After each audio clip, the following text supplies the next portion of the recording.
Hello everyone. Hi guys. So my name is Afreen Maam. So this is actually a very important video for all of you for your last minute revision.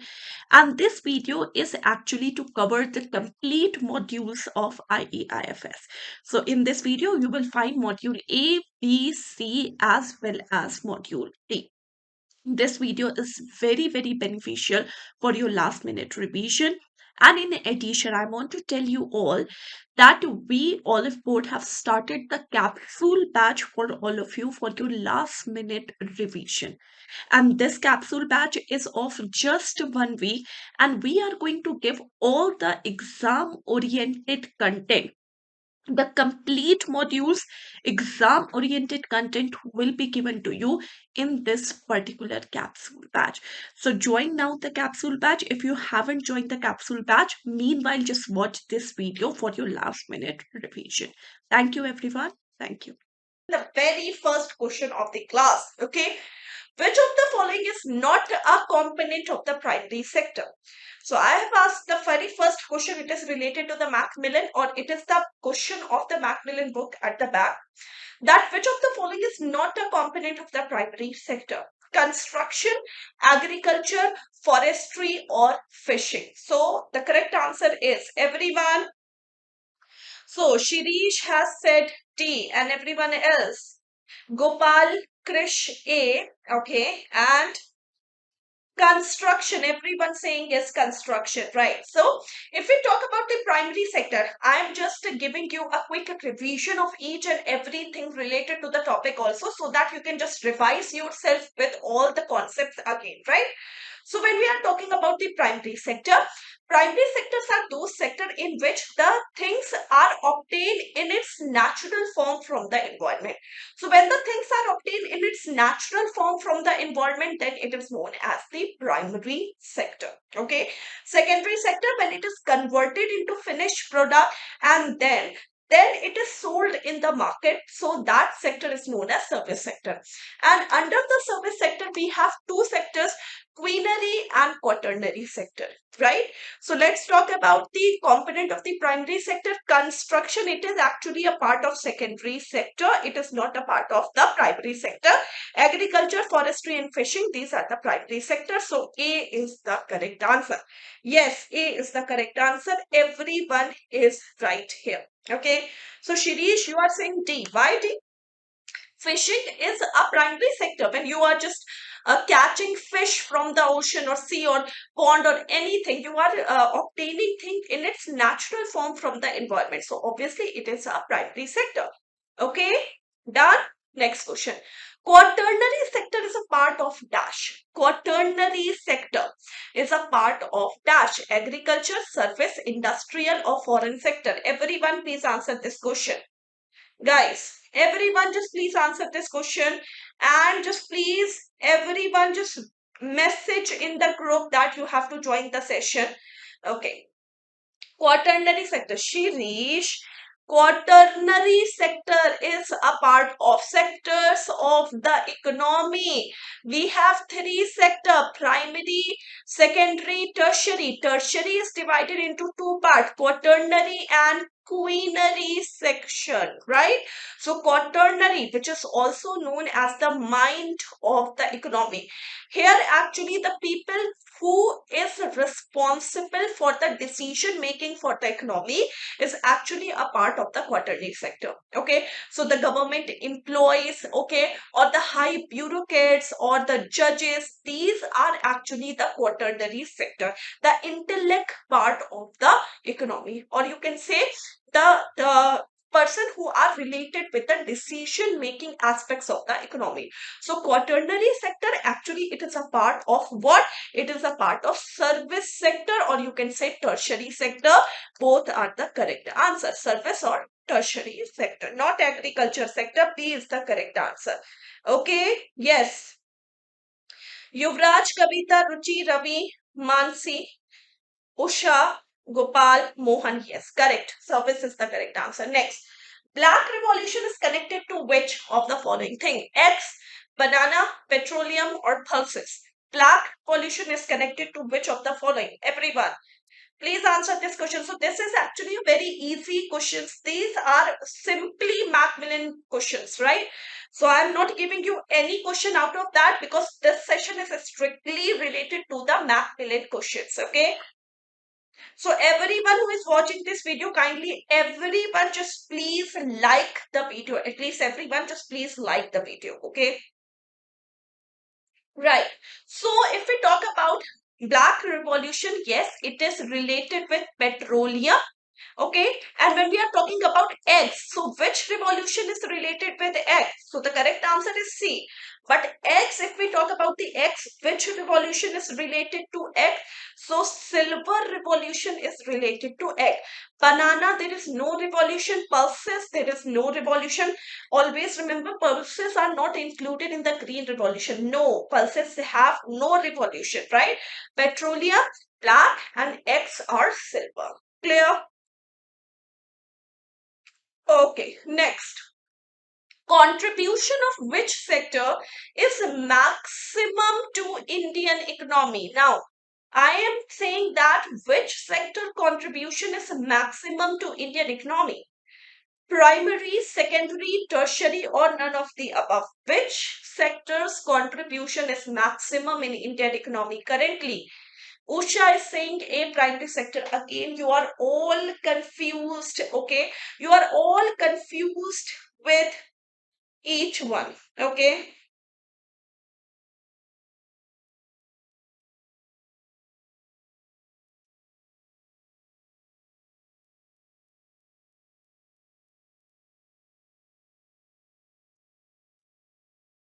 everyone. So, contribution of which sector is a maximum to Indian economy? Everyone, please answer this question. So now you are all confused with primary or tertiary sector. Okay. So you are saying some are saying primary and some are saying tertiary sector, and I always cleared this, especially in your class, that just after the independence, primary sector was contributing most to the GDP of economy. But with the changes in the time, now, only if we talk about the tertiary sector, it is contributing maximum to GDP. So, it is the correct answer, tertiary sector. Second is the secondary sector. And if we talk about third number, it is the primary sector. Now, primary sector is contributing least to the GDP. Most is tertiary sector and secondary is in the second number. So, do not get confused with all of you. So currently, at the time of independence, just after the independence, yes, it was the primary sector which was contributing most to the GDP, but now it is the tertiary sector which is contributing maximum to the GDP. Okay, next. Which sector provide maximum employment in India? Which sector provides maximum employment in India? Now, which sector is contributing maximum to India? Agriculture, industry, construction, or service sector?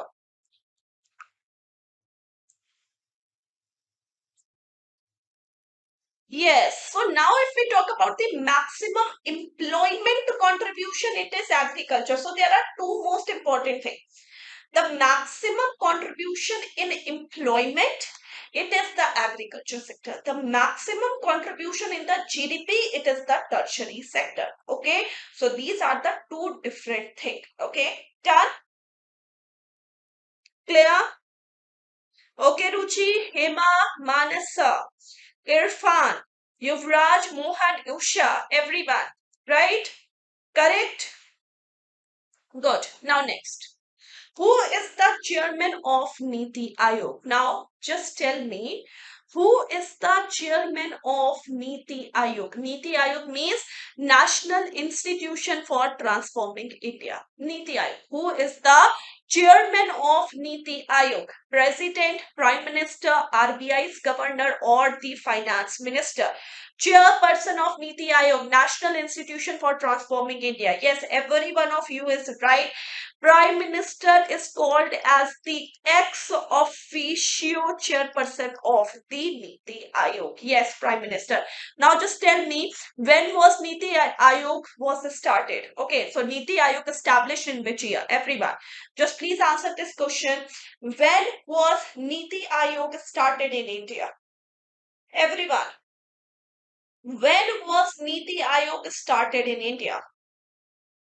Yes, so it was in 2015, right? So 1st January 2015, Niti Aayog has been started and it actually revamped the existing 5-year plan concepts in India. So the correct answer for this question is 2015, right?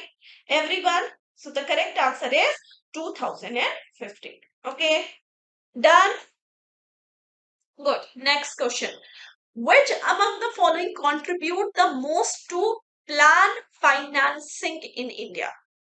Which contribute the most to the planned financing? So 5-year plan concepts or 5-year plan has the budgetary support from different sector, as I have already told you.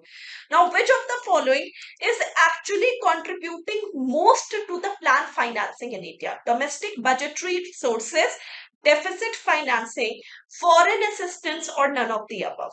Everyone. So if we talk about the 5-year plans, from where we are getting money from the for the 5-year plans. So there was domestic budgetary support. The government has some investment, the profit from that, the state and central government contribution, printing of the new currency. We are getting aids and grants from the international organization. We are borrowing loans from different foreign banks. So these are all the budgetary support for the planned financing in India. So which of the following is contributing most to the planned financing of India? Yes, it is the domestic budgetary sources which is contributing most to the planned financing in India. So the correct answer for this question is A. So whoever has said A is the correct answer. Right? So Manas, Gopal, Hema, Ravi, Yuvraj, everyone, you are correct. Okay. Done? Okay. Next question. What was the period of ninth 5-year plan? What was the period of ninth 5-year plan? Okay, 1961 to 65, 1985 to 1990, 1997 to 2002, 2002 to 2007. Ninth 5-year plan period. Everyone, what is the ninth 5-year plan period? Everyone, please answer this question. Ninth 5-year plan. Ninth 5-year plan.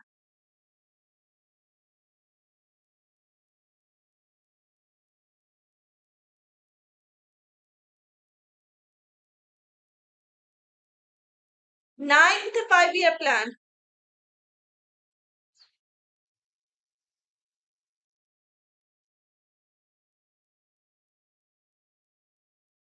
So yes, ninth 5-year plan is actually from 1997 to 2002. Then 10th 5-year plan is from 2002 to 2007. 11th 5-year plan is 2007 to 12. Okay, and 12th 5-year plan is from 2012 to 15, because you can say if we talk about it is extended to 17, but in middle of this in 2015 the new Niti Aayog has been started, right?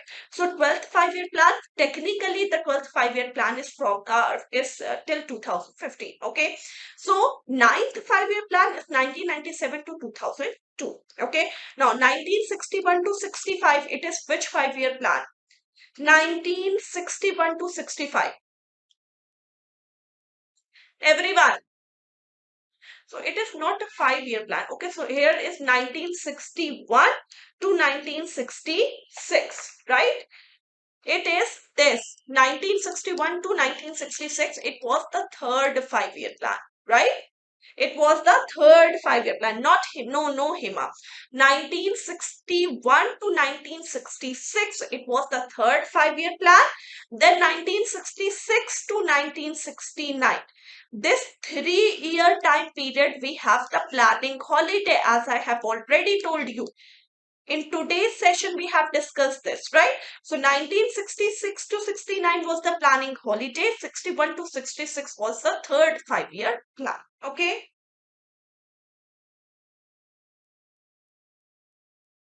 Done.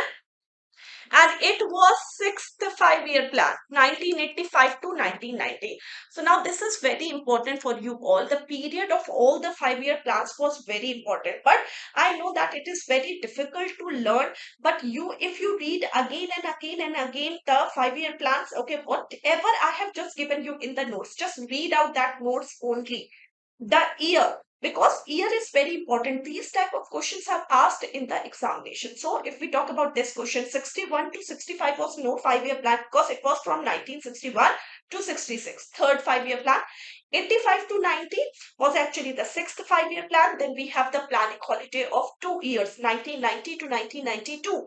Then there was ninth 5-year plan, 1997 to 2002, and 2002 to 2007 was the 10th 5-year plan. Okay. Done? Clear? Yes, it was seventh 5-year plan. Sorry. Yes, it was seventh 5-year plan. True, true, Mohan. It was seventh 5-year plan. Sixth was 1980 to 85. True. Okay, I was confused here. Sixth was 1985, 80 to 85, and seventh was 85 to 1990. True? Good. Right. Next question. Garibi Hatao is the motto of which 5-year plan? Garibi Hatao was actually introduced. The concept of Garibi Hatao has been introduced in which 5-year plan? Everyone just please like and share the video, guys. Everyone just at least like the video. Whoever is watching this session, it's a request that you have to like this video at least. Okay. So Garibi Hatao was actually introduced in which 5-year plan? Garibi Hatao. Yes, it was introduced in sixth 5-year plan.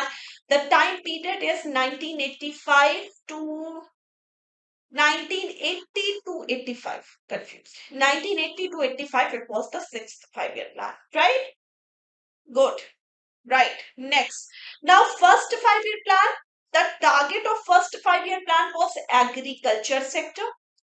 Fourth 5-year plan, the target was self-reliant economy. Main target I'm just writing, self-reliance economy. Third 5-year plan, the main concept or the main target was agriculture plus industrial sector. Right? So this was it. Good. Next question. Which of the following is not a priority sector? Okay, so which of the following is not a priority sector? Information technology, social infrastructure, micro, small and medium enterprises, and agriculture sector. I have already given you the list of the priority sectors, the identified priority sectors in India. So you have to tell which of the following is not a priority sector in India. Everyone. So the correct answer is yes, obviously. Yes, the correct answer is what? The correct answer is the IT. IT is not a priority sector in India. If we talk about social infrastructure, yes, it is a priority sector. MSME, yes, it is a priority sector. Agriculture, yes, it is a priority sector. Then we have education in the priority sector. Housing is included in the priority sector.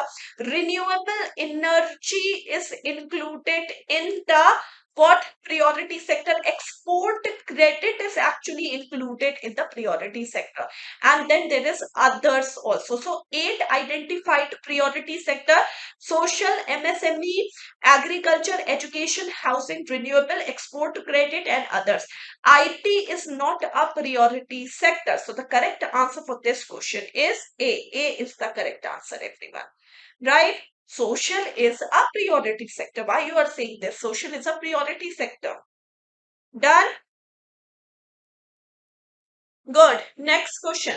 As per the new definition of micro, small and medium enterprises, investments in the plant and machinery does not exceed dash for the micro enterprises. Now just please listen it very carefully.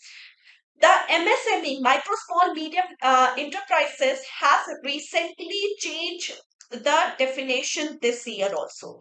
So this year budget, we have the new definition for micro, small, and medium enterprises. I have already given you the details of that. But you don't have to learn this data. You don't have to learn this year's budget data, because this year's budget data will not come in your examination for mine. Will not come in your examination for mine.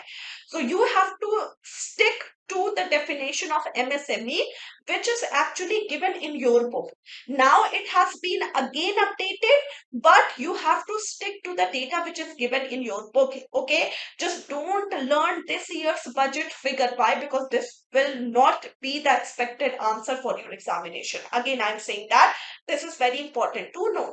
Now, MSME investment in the plant and machinery does not exceed which amount? So the correct answer is yes, 1 crore is the correct answer. Correct answer is what? 1 crore. Right, everyone? Everyone.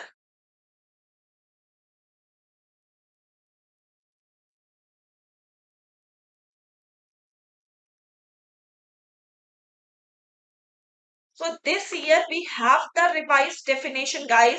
But please don't go with this year's revised definition. Why? Because again, I am saying that the examiner is not expected or expecting from you that you will learn this year's budget data, right?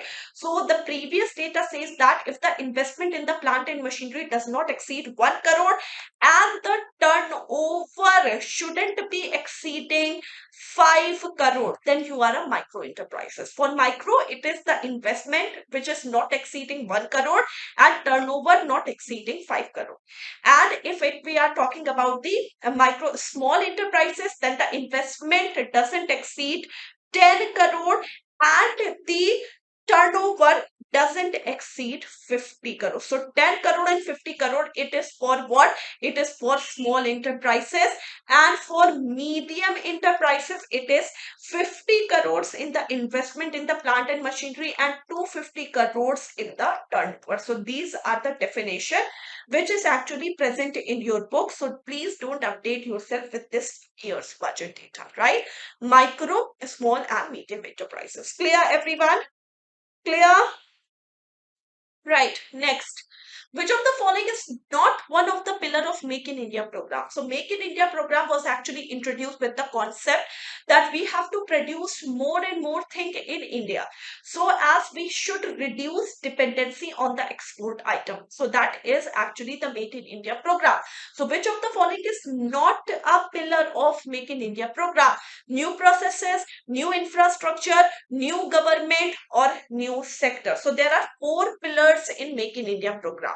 There are actually 4 pillars in Make in India program. So which of the following is not one of the 4 pillar of Make in India program? Everyone please answer this question. So Ravi and Shirish and Yuvraj and Mohan and Gopal and Ruchi, everyone is saying new government. See, technically, if we even don't know the answer, we just see that new government is no approach for Make in India. Why the government want to change themselves? Okay, new government. So it is very the conscious decision is new government can be the answer, because new government is not a technically correct option for this Make in India program, right? So new processes, yes, new infrastructure, new sector, and new mindset. New mindset. So these are the 4 pillar. So new government is actually not one of the 4 pillar of Make in India concept and Make in India program. Clear? Done? Next, which of the following is not a part of priority lending or priority lending? Everyone please answer this question. So if we talk about which of the following is not a part of priority lending, everyone please answer this question. Just a second. PLI. Everyone.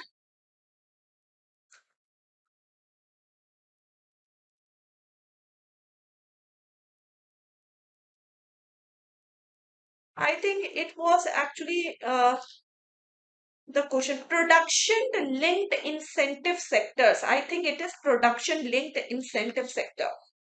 Yes, it is production linked incentive. Okay. So it is actually with the production linked incentive. So this is not the priority sector. It is production linked investment sector. Right? So you have to answer which of the following is not a part of PLI. Production linked investment. Okay.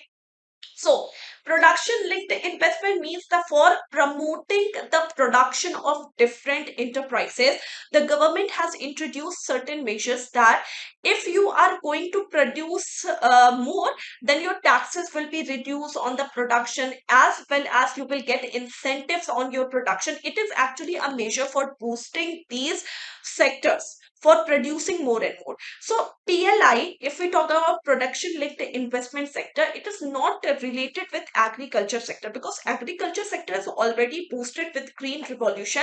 So there is no PLI needed for agriculture sector. Okay, steel, food products and drugs, pharmaceutical drugs, these are all linked with the production linked investment sectors, right? So D is the correct answer here. PLI, agriculture has nothing to do with this incentive scheme. Okay, so D is the correct answer, not B. D is the correct answer. Clear? Done? Everyone?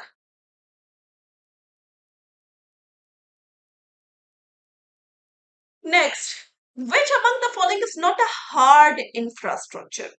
Hard infrastructure is actually those infrastructure which are actually promoting connectivity of the economy. So any those infrastructure which helps in the connectivity, which helps in the transport, right? That sector is known as the hard infrastructure. Okay, so which of the following is not a part of hard infrastructure? Healthcare, road, port, or airports? Everyone, please answer this question. Yes. So, if we talk about airports, if we talk about ports, if we talk about roads, these are those sectors which are related to connectivity. This is actually important for the connectivity of the economy. So, these are hard infrastructure. Healthcare is actually the soft infrastructure. Soft infrastructure are those infrastructure in which major economy is dependent upon. Major economy shows dependency on these sector like healthcare, like education. So these are the soft infrastructure. Hard infrastructure, we have port, road, railways, road, airports, bridges, or water irrigation facilities. These are all considered as the hard infrastructure. Clear? Done? Everyone? Good. Next question. Which among the following is not a green infrastructure? Everyone, please answer this question.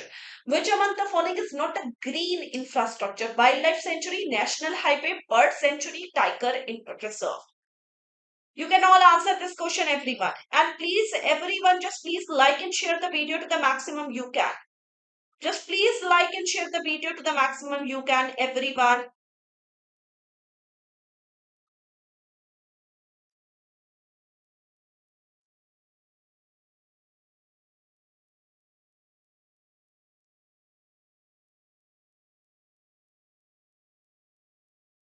So, if we talk about which of the following is not a green infrastructure, obviously, wildlife sanctuary, bird sanctuary, and tiger reserve, these are all green infrastructure which helps to promote the environment sustainability. Natural or sorry, national highway, it is actually a hard infrastructure, it is not a green infrastructure. So, B is the correct answer here. Yes, National Highway. B is the correct answer. Good. Now, which of the following is not one of the pillar of National Education Policy 2022? So, the National Education Policy recently has been changed in 2022. Okay.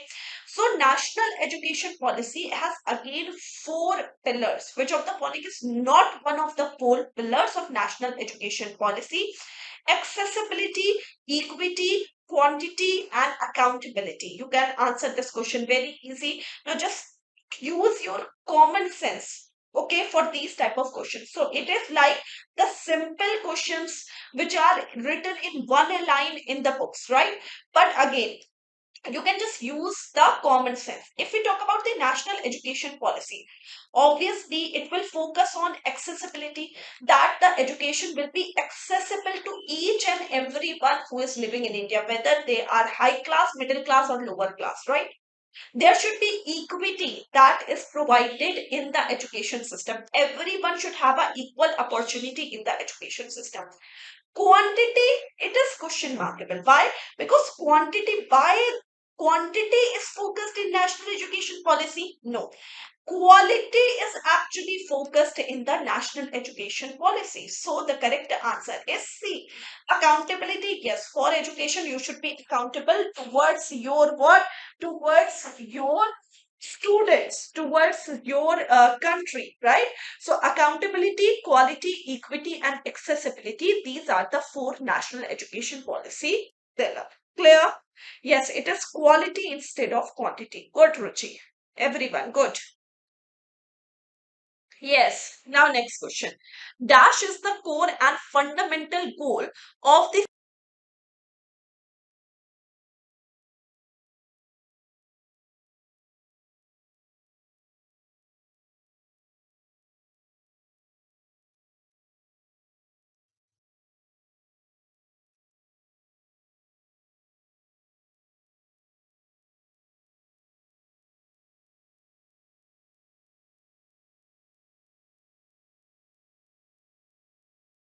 Just a second.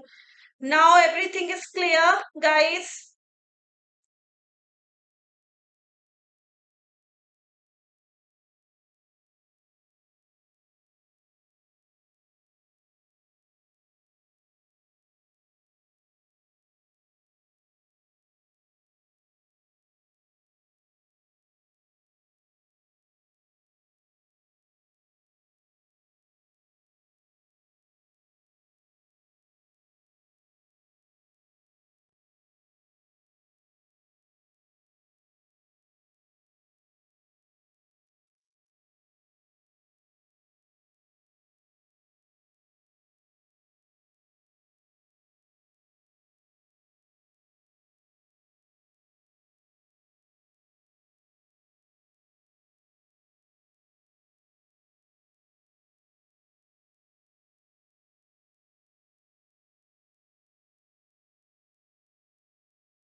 Okay. Now everything is clear, guys. Yes or no? Just please tell me. Now everything is clear. Now everything is clear. No issues. Okay, done. Okay, so I was telling you that DASH is the core and fundamental goal of family welfare program in India. So yes, family welfare program is related to the population management. The word itself defines, yes, the word itself defines the concept. The family welfare program is actually related to what? It is actually related to the population management. Clear? Done, everyone? Good. Next question. Globalization is defined as the rise of dash among the nation. Globalization is defined as the rise in dash among the nation. Economic integration, political integration, spiritual integration, or wealth integration. Globalization is defined as the rise in dash among the nation. So, what is globalization? Everyone, please answer this question. So, what is globalization? Globalization means when you are connecting your economy with the rest of the world. When you are connecting your economy with the rest of the world, that is known as globalization. And when we are concerned about the globalization, yes, it is the economic integration. Globalization is all about the economic integration among the nation. So A is the correct answer. A is the correct answer. Clear? Done? Yes, A is the correct answer. So, globalization is one of the very important aspects of LPG policy, liberalization, privatization, globalization policy, which has been introduced in 1991. And this was introduced by Dr. Manmohan Singh and PV Narasimha Rao. It is very important policy related to the economy. It is also known as new economic reforms. Okay, LPG, liberalization, privatization, and globalization. Clear? Next question. Which organization popularized the globalization concept in mid 1980s? Everyone. Which of the following organization popularized the concept of globalization in mid 1980s? Everyone, please answer this question. Okay, so the correct answer is everyone. Which of the following organization actually popularized this word of globalization amongst all? Okay, so the correct answer is it is not Asian Development Bank. No, ADB is not the correct answer. ADB is not the correct answer. No, it is actually OECD, Organization of Economic Cooperation and Development. OECD, Organization of Economic Cooperation and Development. This organization was actually popularized this word globalization in mid 1980s. Asian Development Bank, no. IMF, it is International Monetary Fund, no. World Bank, no. The correct answer is B. B is the correct answer. Clear? Don't, no. कोई बात नहीं. It is B, which is the correct answer. Okay. Done. Next, which of the following is not a benefit of globalization? Not a benefit of globalization. Globalization means connecting the economies of the world. You are connecting your economy with rest of the economy, right? That is known as globalization. So, not a benefit of globalization, technology transfer, job creation, political stability, or economic development. Which of the following is not a benefit of globalization? Everyone, you can all answer this question. Not a benefit of globalization. Which of the following is not a benefit of globalization? Everyone, please answer this question. Not a benefit of globalization. Yes. So, see, with the globalization, we are introduced with the new technology. Yes. With the globalization, we are having the job creation or employment. Yes. We are having the economical development. Yes. But political stability, no, it is not a benefit of globalization. So, C is the correct answer. Okay. C is the correct answer. Perfect. Next question. Which among the following is not a protectionism measure? Protectionism measure means you want to control import and export in India. When you are following such measure which actually discourage the import and export culture of India, that is known as protectionism. Globalization and protectionism, these are opposite to each other. So, protectionism means you are confining yourself within the country. You don't want to import or export. So, every measure which is taken which actually discourage the import and export, that is protectionism. So, increased tariff quotas, non-tariff barriers, and the increased capital account convertibility, which of the following is not a protectionism measure? Okay. Yes. So first of all, if we talk about tariff means the different type of taxes that has been introduced. It actually prohibits or restrict import and export. It is the measure. Quotas, we are limiting the import and export. True, it is a measure. Non-tariff barriers, again, it is a measure. Increased capital account convertibility, it is not any measure of protectionism. So we have three main form of protectionism measure. Tariff is increased, quotas is increased, and non-tariff barriers have been introduced to limit the import and export of the country in protectionism. Clear? Done? Okay, next question. Which of the following is not a part of the supervisory reform camels? So, which of the following is not a part of the supervisory reform camels? Capital advocacy, C, capital advocacy, asset quality, merger, earning and liquidity. So not a part of supervisory reform, camel. Everyone, please answer this question. So the full form, and not a reform of camels, or not a supervisory reforms of camels. So the correct answer is, so yes, Hema is right, Ruchi is also right, Kavita is also right. So merger is actually a correct answer. C is capital advocacy, A is asset quality, M is not merger, M is management. M is not merger, M is management. E is earning and liquidity is L. So not merger, it is management. Okay.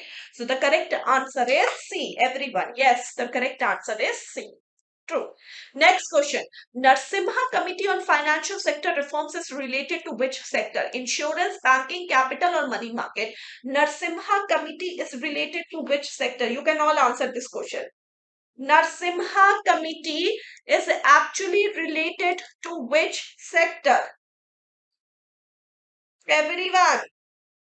Narsimha Committee.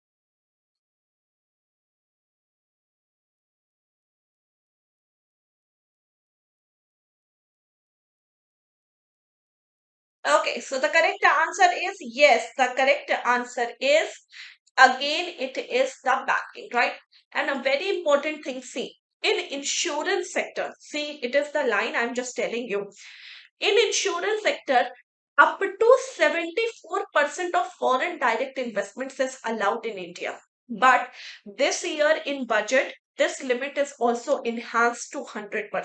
So now in this year budget, it is said that in insurance sector, 100% of FDIs is allowed. Okay. But in your book, the data is FDI is 74% in insurance sector. But again, you have to stick to your book data, not the updated data. Okay, everyone.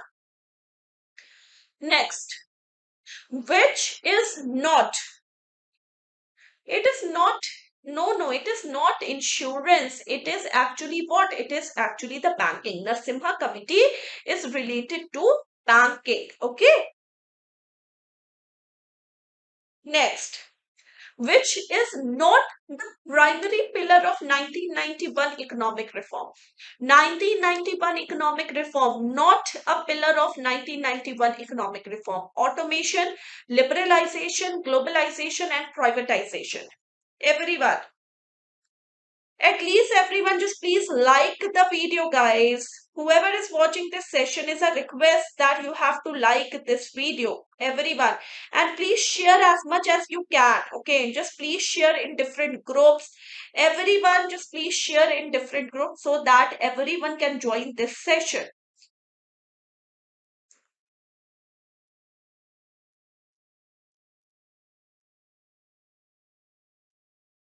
Done. So 1991 new economic reform, it is LPG policy, very simple. Liberalization, privatization, and globalization. So yes, it is liberalization, globalization, privatization. Automation is not one of the things. So the correct answer for this question is A. Automation is not the thing. So A is the correct answer. Clear? Now next, which among the following is not a instrument used by Indian corporate sector to access fund from the international capital market? Which of the following is not an instrument by the Indian corporate sector to access fund from international capital market? So the correct answer is, everyone. So the correct answer is, please answer this question, guys.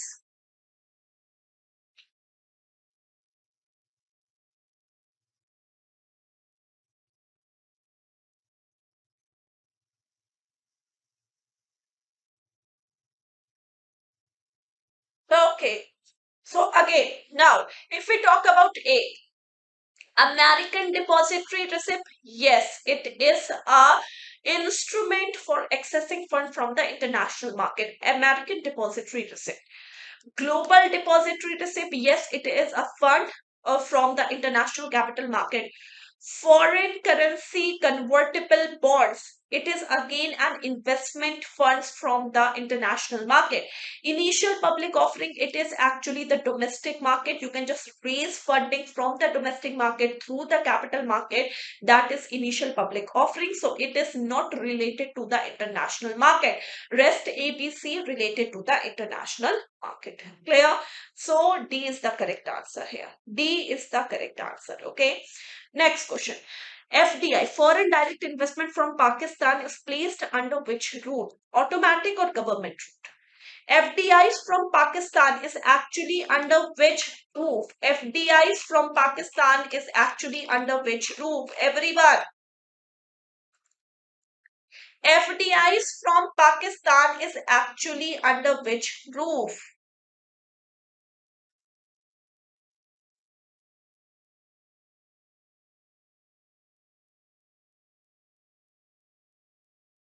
Yes, it is not automatic, it is government route. Obviously, the correct answer is peace because we are having not a good relation with Pakistan. So, every FDI which is coming from Pakistan, it is placed under the government route. So, B is the correct answer. Good. Next question. FDI, foreign direct investment limit in the private banking is 26, 49, 74 or 100%.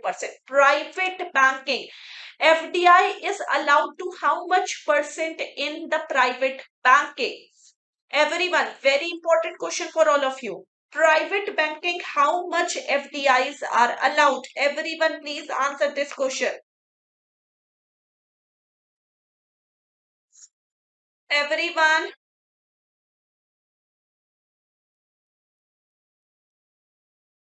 So the correct answer is yes. So 74%. How much FDIs are allowed in the private sector banking? How much FDIs are allowed in the private sector banking? It is 74%, which is the correct answer. Okay, so C is the correct answer, everyone. Okay, C is the correct answer. Okay. No, no, no, no, not 74%. It is actually not 74%. It is 49%, which is the correct answer. Yes, I was confused here. So, yes, it is not 74%. It is actually 49% is the correct answer. Right. 49%. Yes. Yes, yes, I was confused here. 49%. Okay. 49% foreign direct investments is allowed in the private banking. Okay. Next. FDIs in India is prohibited in which sector? Foreign direct investment is not allowed in which sector? Defense, health, irrigation, or lottery business? Everyone, please answer this question. FDI in India is prohibited in which of the following sector? Defense, health, irrigation, or lottery business? You can all answer this question. Yes. No, in defense sector it is allowed. FDIs are allowed in defense sector, allowed in health, allowed in irrigation, lottery business, no foreign direct investments can be allowed. So D is the correct answer. Yes, D is the correct answer. FDIs are not allowed in the what in the lottery business, right? Next question, which is known as the hot money. Hot money, foreign institutional investment, FPI, foreign portfolio investment, FDI is foreign direct investment. Which of the following is known as hot money? Everyone. Which of the following is known as hot money? Everyone, please answer this question. 70% of paid up capital. Yes, it is actually 74% of the paid up capital. That is true, Mohan. But if we talk about the limit of the investment in the private banking, it is 49%. Okay, 49%. Okay. So, hot money. Which of the following is actually known as hot money? Yes, so hot money is actually the foreign institutional investments. FII, foreign institutional investments, is called as the hot money. Now, there is a difference between foreign institutional investment and foreign direct investment. We will be discussing this in detail in in the paid classes in the chapter itself. Don't worry, right? So FII is the correct answer. Next question. When did India become the member of International Monetary Fund, IMF? When did India become the member of IMF? 1945, 95, 2000 and 2010. So the correct answer is, everyone, when did India become the member of International Monetary Fund? When did India become the member of International Monetary Fund? Everyone, please answer this question. When did India become the member of International Monetary Fund? 1945 is the correct answer. India is one of the founding member of IMF. The headquarter of IMF is in Washington DC. Important thing to note. Second establishment 1944. Bretton Woods Conference. It was established under Bretton Woods Conference 1944 and start working in 1945. Headquarter in Washington DC. Okay, International Monetary Fund. India became the member in 1945. True. Next question. Which of the following is not one of the basket currencies for special drawing right? Not one of the basket currencies for special drawing rights. So special drawing rights is actually a weighted average. If we talk about the special drawing right, it is the weighted average of the basket currencies, right? But if we talk about the basket currencies, we have 5 basket currencies. The topmost currencies of the world is actually the basket currencies.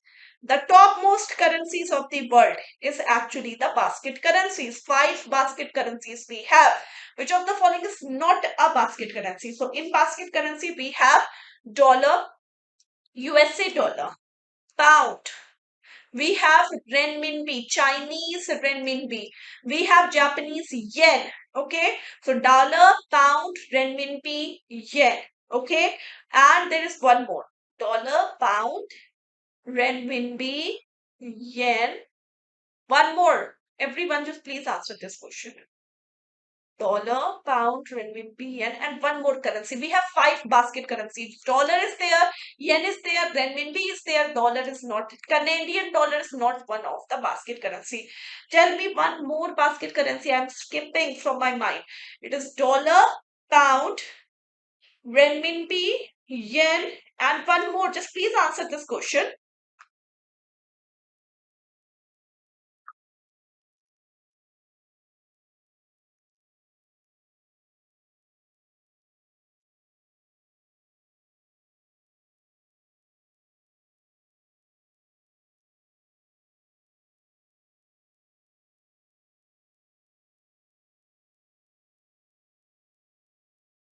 Euro.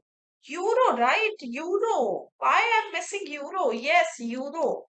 Euro, yen, renminbi, pound, and dollar. These are the 5 basket currencies. Okay. These are the 5 basket currencies. Okay. Next question is what? See, next question. India is not one of the founding member of which group of World Bank? So if we talk about the World Bank, see, World Bank has 5 different groups.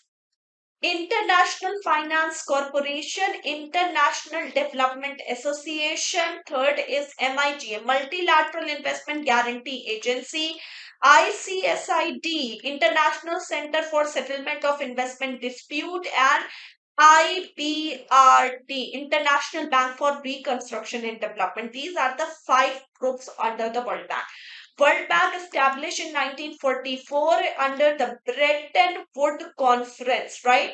Same, the headquarter is in Washington, D.C. These all points are important to note, right?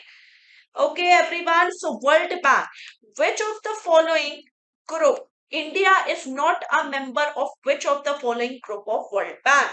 It is MIGA, Multilateral Investment Guarantee Agency. Okay, done. Next question. Nation is not a member of OPEC, Organization of Petroleum Exporting Countries. Again, so recently OPEC members has been updated. In today's current affairs session, CA session, in today's current affairs session, I have given each and every detail of OPEC and OPEC plus. Please go and watch that current affairs session. Okay, so it is in the another channel, Hindi medium channel. I have given each and every detail of Organization of Petroleum Exporting Countries and OPEC Plus group, right? So actually the news was Brazil is actually adding. Brazil is actually adding to the Organization of Petroleum Exporting Countries. So Brazil is actually adding. So which of the following is not a member of OPEC? So if we talk about the correct answer, Qatar. Qatar is not one of the member of the Organization of Petroleum Exporting Countries. It is actually a permanent intergovernmental organization of oil exporting countries. And it was formed in Baghdad. Baghdad, it was actually established in Baghdad. So, Organization of Petroleum Exporting Countries, Kuwait, UAE, Saudi Arabia, these are all the part of OPEC. Qatar is not a part of OPEC. Clear? Done? Everyone? Done? Next, see. Next is which section of Companies Act provides legal support for corporate social responsibilities in India? CSR. Legal support for CSR in India, everyone. Which section of the Companies Act 2013 provides legal support for CSR in India? Legal support for CSR in India. Which of the following provide legal support for CSR in India? So it is actually section 135 provides legal support for the corporate social responsibilities in India. Next question. India aim to achieve the net zero emission by which year?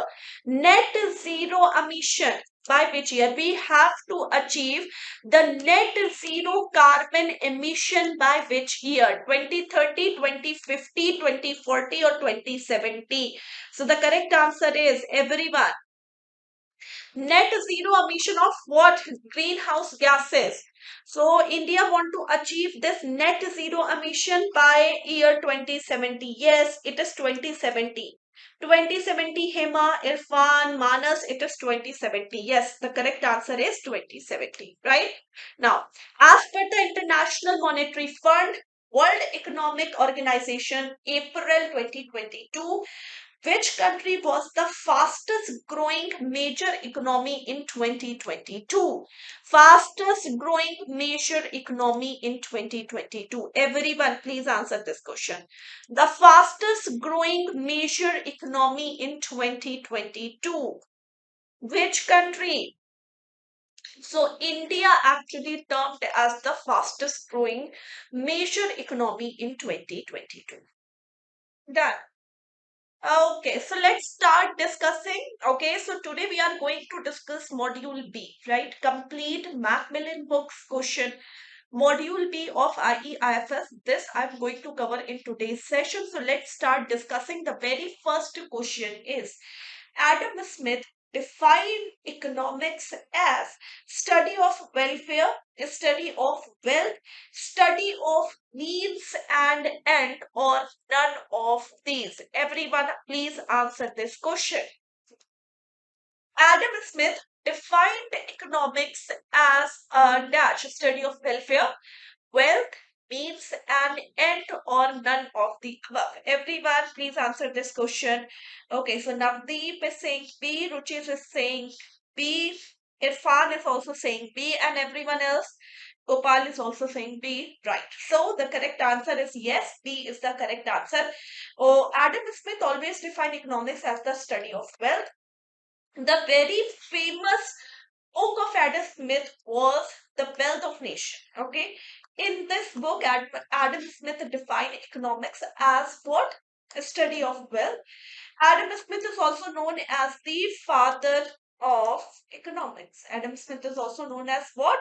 Father of economics. Clear? Okay. Wealth of Nation. This book was published in 1776. Everyone. Right? Good. Next question. Macroeconomics deals with dash gross domestic product, price indices, unemployment rate, or all of the above. Macroeconomics deals with what? Everyone, please answer this question. So, macroeconomics. So, you all know that economics, if we talk about the economics is divided into two categories, microeconomics and macroeconomics, right? So, economics is broadly divided into two parts, micro and macroeconomics, right? Microeconomics, it deals with the individual unit. When we are talking about individual demand, individual supply, individual income, individual, then it is micro. When we are talking about nation as a whole, when we are talking about nation as a whole, then it is known as what? It is known as macroeconomics, right? So GDP, when we are talking about GDP, it is nation as a whole. Price indices, again nation as a whole. Unemployment rate, again nation as a whole. So all of the above is the correct answer here. All of the above is the correct answer here. Okay, everyone, yes. Mansa, Irfan, Ruchi, Hema, Navdeep, everyone is correct here. Yes, so the correct answer is all of the above. Why all of the above? Because if we talk about the GDP, if we talk about price indices, if we talk about unemployment rate, these all are concerned with the nation as a done. Good. So good. Everyone. Now, next question is what? See, who is considered as the father of modern economics? Okay, so who is considered as the founder of the field of modern economics? Lionel Robbins, Adam Smith, Amrita Sen, or Alfred Marshall? Everyone, please answer this question. Father of modern economics. Who is considered as the father of modern economics? Everyone, please answer this question. Yes. Okay, so everyone is correct here. Yes, Adam Smith is the correct answer. These are actually the one word question related to your basics of economics, right? So when we are talking about module B, module B is very conceptual module, right? So here you will get most of the questions from demand and supply and these type of micro and macroeconomics or the budget or the national income or the theories of interest. These are all the part of module B, right? Next question. Microeconomics is concerned with the behavior of microeconomics is concerned with the behavior of GDP, economy as a whole, individual entities, or none of the above. Microeconomics is concerned with the behavior of what? Everyone of Hema, Navdeep, Ruchi, everyone. Just have told you that micro and macro. The economics is broadly divided into microeconomics and macroeconomics. So when we are talking about the microeconomics, GDP is actually what? GDP is actually macroeconomics because it is dealing with nation as a whole. Economy as a whole, it is the definition of macroeconomics, right? Individual entities, it is microeconomics. See, all of you is correct. Microeconomics is individual entities. So the correct answer is C. Because microeconomics, when we are talking about microeconomics, it is dealing with individual entities or individual demand or individual supply or individual income, right? So these are the microeconomics topic. Done, everyone? Good. Next, ends refers to what? Okay, so economics is basically what? Economics is the study of scarcity, you can say, or your needs and wants and your ends. So scarcity and ends. It is actually the study of what? It is actually the study of the scarcity or the limited resources and what you are or what you have the ends. Ends means what? Your needs and wants. So when we are talking about economics, economics means that when we are dividing or allocating our limited resources of an economy in such a way that it can fulfill our needs and wants. Okay, that wants word is actually replaced by the ends. Ends means in the end we want to satisfy our needs, and for the satisfaction of our needs we have to allocate the scarce resources. So scarcity and ends, it is the relationship between these two economics. And ends is what? Ends is the wants, not the resources. So actually end is known as the wants. What basically is the main objective of economics? To satisfy your wants. Wants is the end, right? The scarcity of the resources, the relationship between the scarcity of the resources and ends is called as the economics, and ends is called as needs and wants. Clear? Done. So D is the correct answer. Okay. Yes, everyone. D is the correct answer. Everyone, at least just like the video. Whoever is watching this session, guys, please like the video. Okay. Next question. Laissez-faire economy is dash. Laissez-faire. The extreme case of market economy, the extreme case of command economy, the extreme case of mixed economy, or none of the above. Laissez-faire is actually what? Everyone, please answer this question. Laissez-faire is actually what? Laissez-faire. So laissez-faire, first of all, this word, it is actually a French word. Laissez-faire, it is actually a French word, and laissez-faire means non-interference. In English, it is known as non-interference. And when we are talking about this term, non-interference, it is used for those economies in which the government interference is very less or nil. Okay, all those economies where government interference is very less, or you can say nil. And that economy is called as capitalist economy. That economy is called as what?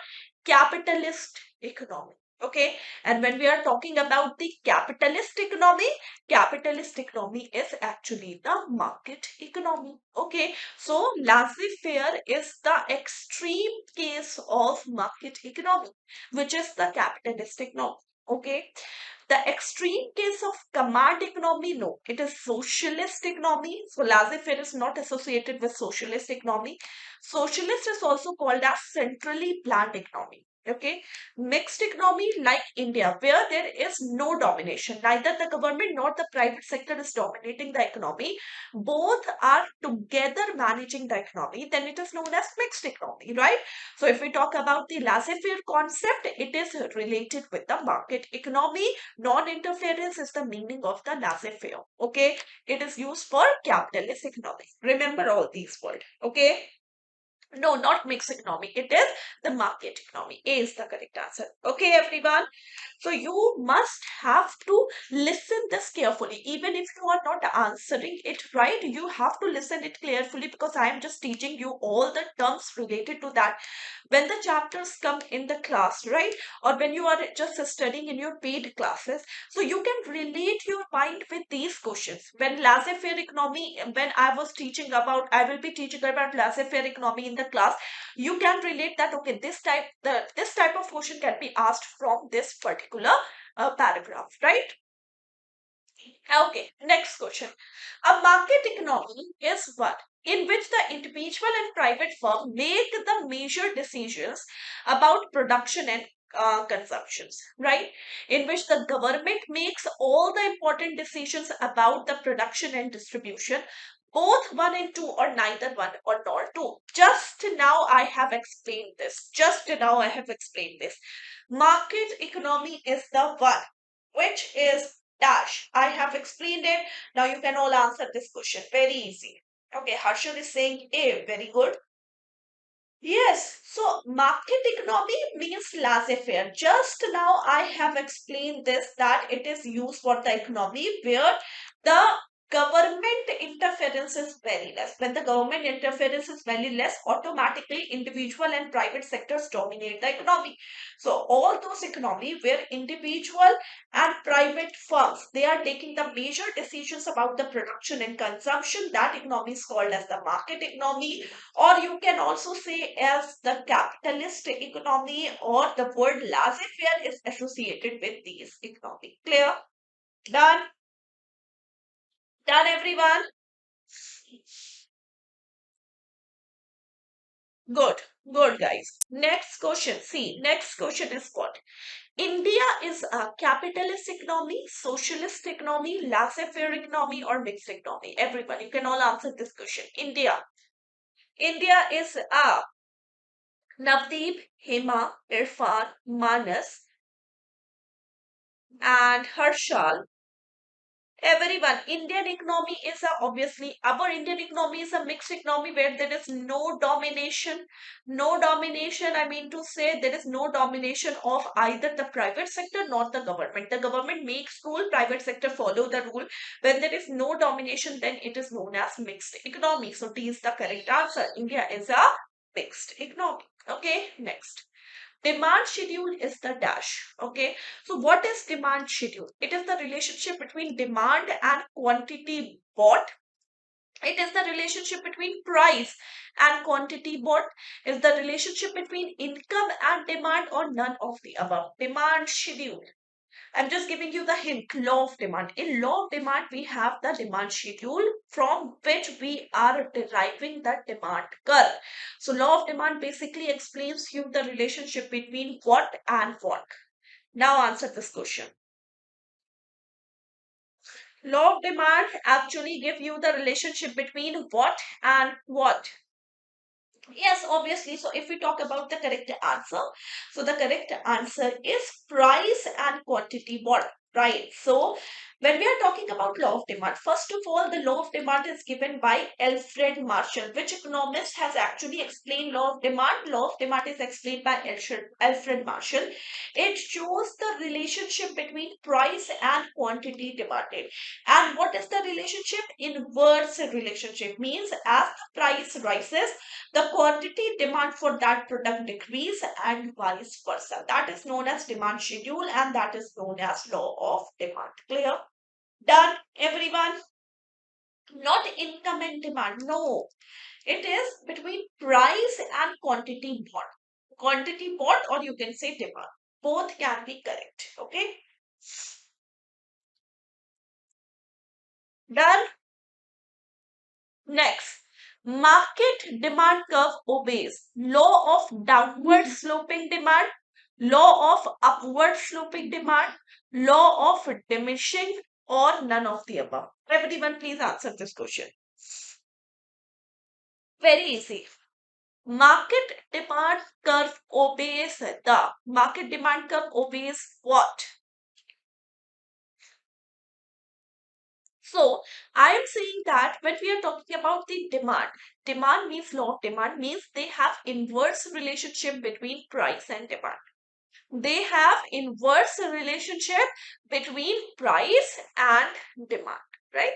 So as price rises, quantity demand decreases and vice versa. That is the market demand. And the curve in law of demand is always downward sloping. Remember, law of demand curve always is a downward sloping demand curve because it represents the inverse relationship between price and demand, right? So market demand curve, it always follows the downward sloping demand. So A is the correct answer. A is the correct answer, right? No, law of diminishing is completely different. Okay, law of diminishing is different. Here we are talking about downward sloping demand, right? Everyone, you guys, whoever is watching this session, kindly just like the video. Everyone, right? Okay, next. Shifts in the supply means. Now, this is a very, very important topic for all of you. Shifting and movements in the demand and supply curve. Now, shift in the supply means when the changes in factors other than goods own price affect the quantity supplied. When changes in goods own price affect the quantity supplied, both 1 in 2 or neither 1 nor 2. Okay, now see, when we are talking about these supply curve, so there is low. Everyone just please listen carefully. So there are two diagrams I am just explaining here. See this. So law of supply curve is always upward sloping, first of all. Law of supply curve is always upward sloping. Now, in a law of supply curve, first there is the rightward and leftward movements in the supply curve. So when supply curves actually shift rightward or move leftward, when it move rightward or when it move leftward, okay, then these movements, rightward and leftward movements, are because the if we talk about the movements are always because other factors are what? Other factors are affecting the supply. Okay. Whereas your price remain constant, means price has no effect. Price have no effect, whereas the supply has the effect of different factors, like for example due to income supply changes, due to substitute product supply changes, technological changes, supply changes, right? Due to other factors, when the supply changes and the price remain constant, price is not moving neither up or not down, then there is a movement, or you can say shifting, either rightward shifting or leftward shifting, right? But when there is no movement in the demand curve either shift upwards, okay, or they shift downwards. Means here always remember, when there is a shifting, okay, just a second. Shifting, the word is extension and contraction is used. Movements, just a second. Give me 1 minute, everyone. Just a second, everyone, you guys. Give me 1 minute. I'm just coming up. Just a second. Give me 1 minute.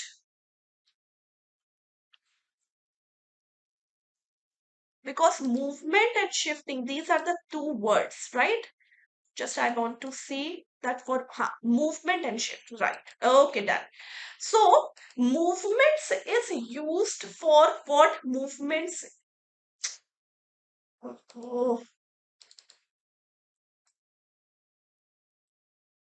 okay, movement is this, shift is this. Okay, so movements actually used for this, and shift word is actually used for this, right? So this is true. I am also confused here, so always remember it clearly. First of all, if we talk about movement, in movement the supply is curve is not going either rightward or leftward, it is just moving either or down, okay? When the movement is concerned, means upward movement or downward movement, the supply curve is same, either the supply curve is moving up or down. It is only when the price has the effect over the supply and other factors remain constant. So when price is affecting the supply, while other factors remain constant, so the supply curve either shift upward or move downwards. Okay, but when there is a shifting, okay, so shifting these rightward shift or leftward shift, and rightward and leftward shift is always when price is constant. When price is constant and other factors is affecting the supply, okay, so this is called as shifting and this is called as movements when price has the effect over the supply. and shifting when other factors is affecting the supply while price remain constant. Okay, so always remember, movement is used for up and down, shifting is used for rightward and leftward shift. Okay, I actually confused myself. I was thinking that shifting is upward and downward, but no, movement word is used for upward and downward, shifting is used for rightward and leftward. Okay, and here the word shifts is used. So shift is used when other factors are affecting the supply and price remain constant. So A is the correct answer. So the changes in factors other than goods own price affecting the quantity supply, then there is either rightward shift in the supply curve or leftward shift in the supply curve, right? And when there is the changes in the goods own price means this, then the price or the supply either move upward or it move downward. Clear? Okay, done everyone. So in this I will be explaining in detail in the plate class, so don't worry for that. Okay, everyone, clear till now? Harshal, Hema, Navdeep, Manas, Sanjay, everyone. Okay, so shift is rightward and leftward, movements is up and down. Movements means price is affecting the supply, other factors is constant. Shifts means other factor is affecting the supply, price remain constant. Okay, done. Next question. See, equilibrium price is also known as what? Equilibrium price, market price, optimum price, market clearing price, or the real price? Everyone, please answer this question. Everyone, please answer this question. Equilibrium price, where demand is actually equal to supply. So when demand is equal to supply, when buyer is satisfied with the seller, or when law of demand is satisfied with the law of supply, or you can say when demand curve intersects the supply curve. Okay, so law of demand curve is downward sloping, this is law of demand, right? And law of supply curve is upward sloping, this is law of supply. When law of demand and law of supply curve intersect, there is a point which is known as the price equilibrium. This point is known as price equilibrium, where buyer is satisfied with the seller, where supply is also equal to demand, and this is also known as market clearing price. This is also known as what? Market clearing price, everyone. Okay, so C is the correct answer.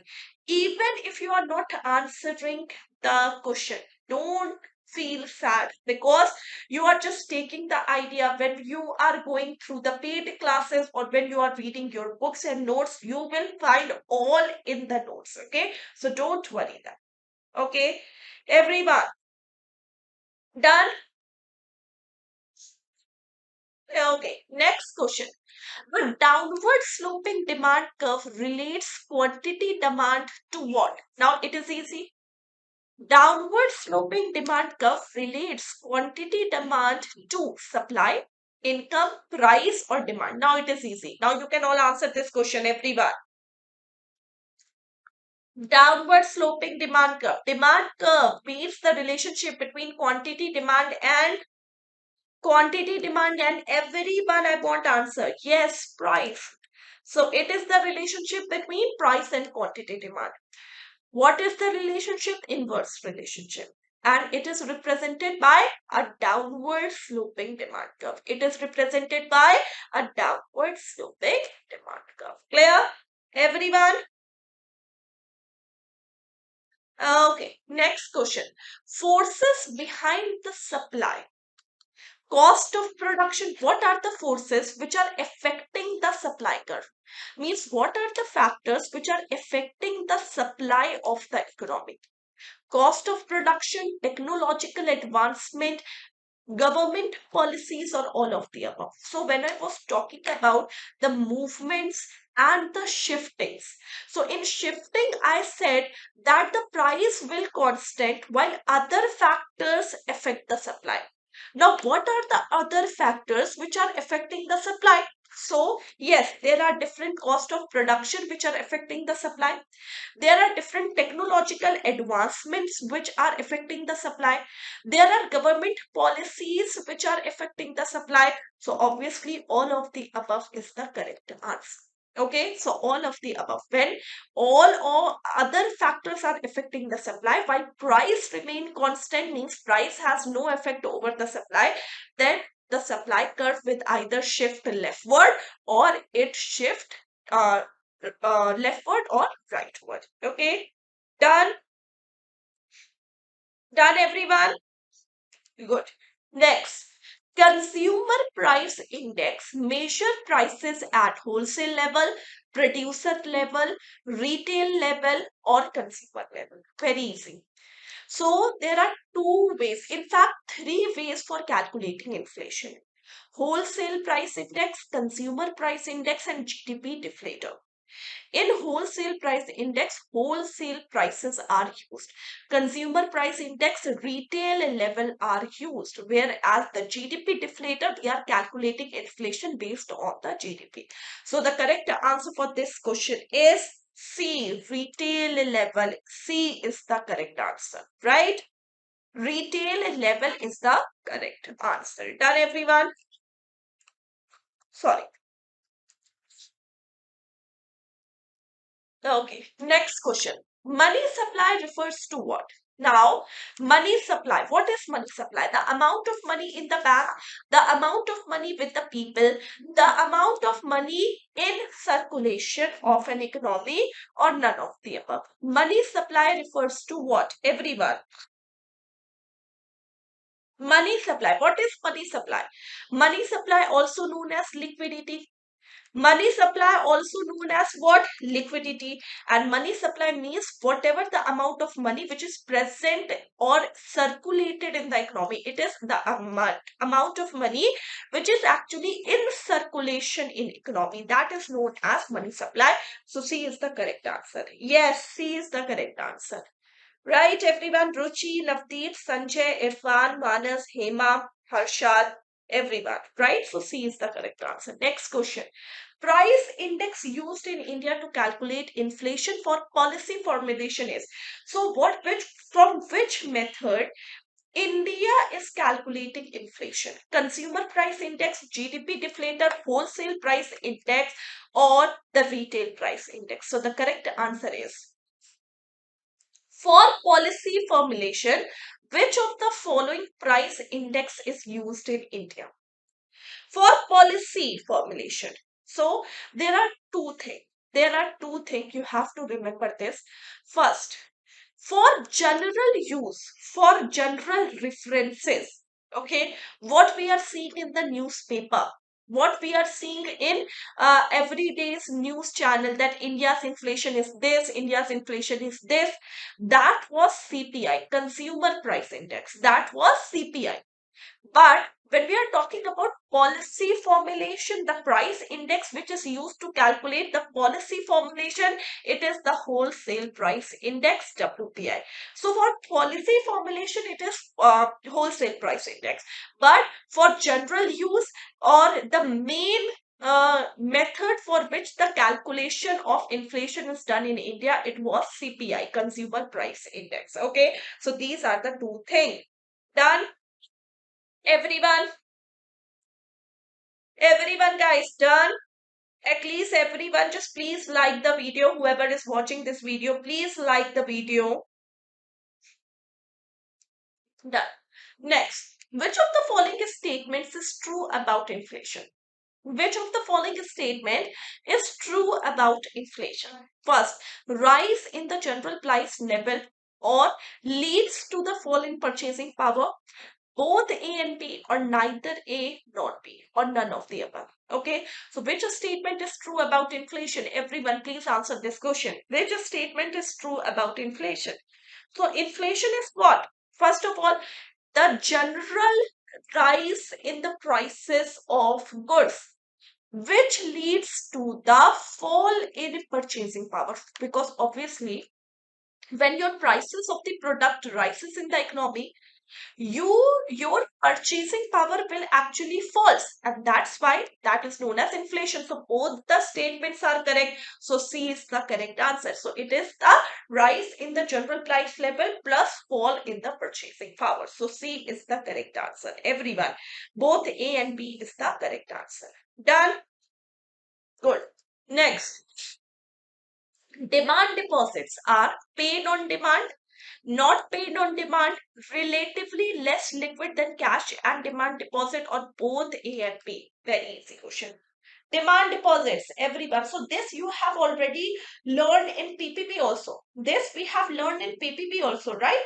So demand deposits are paid on demand, not paid on demand, relatively less liquid than cash, and demand deposits on both A and B. Obviously, demand deposits are paid on demand. Okay, nothing complicated here. Yes, so A is the correct answer. Next question. Time deposits. Now, the same options, but you have to answer time deposits. The same options, you have to answer the time deposits. Everyone. Time deposits.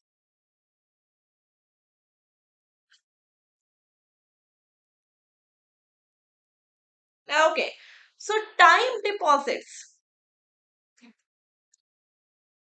Huh.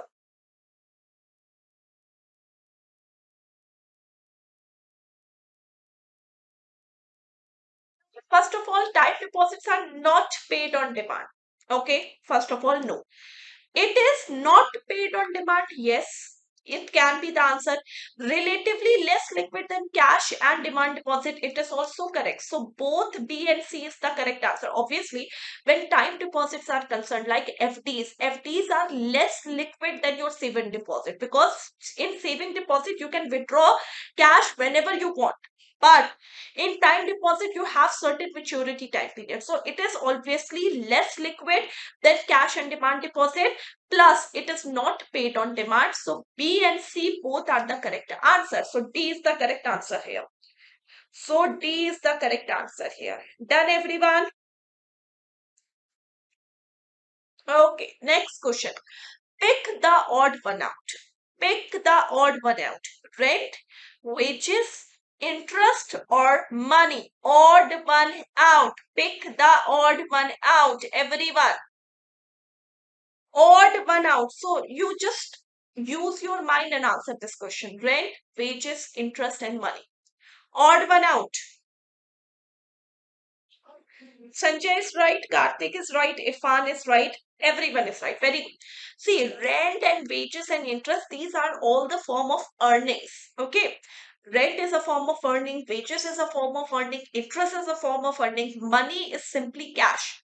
Okay, and that's why D is odd one out here. So D is the correct answer. Done.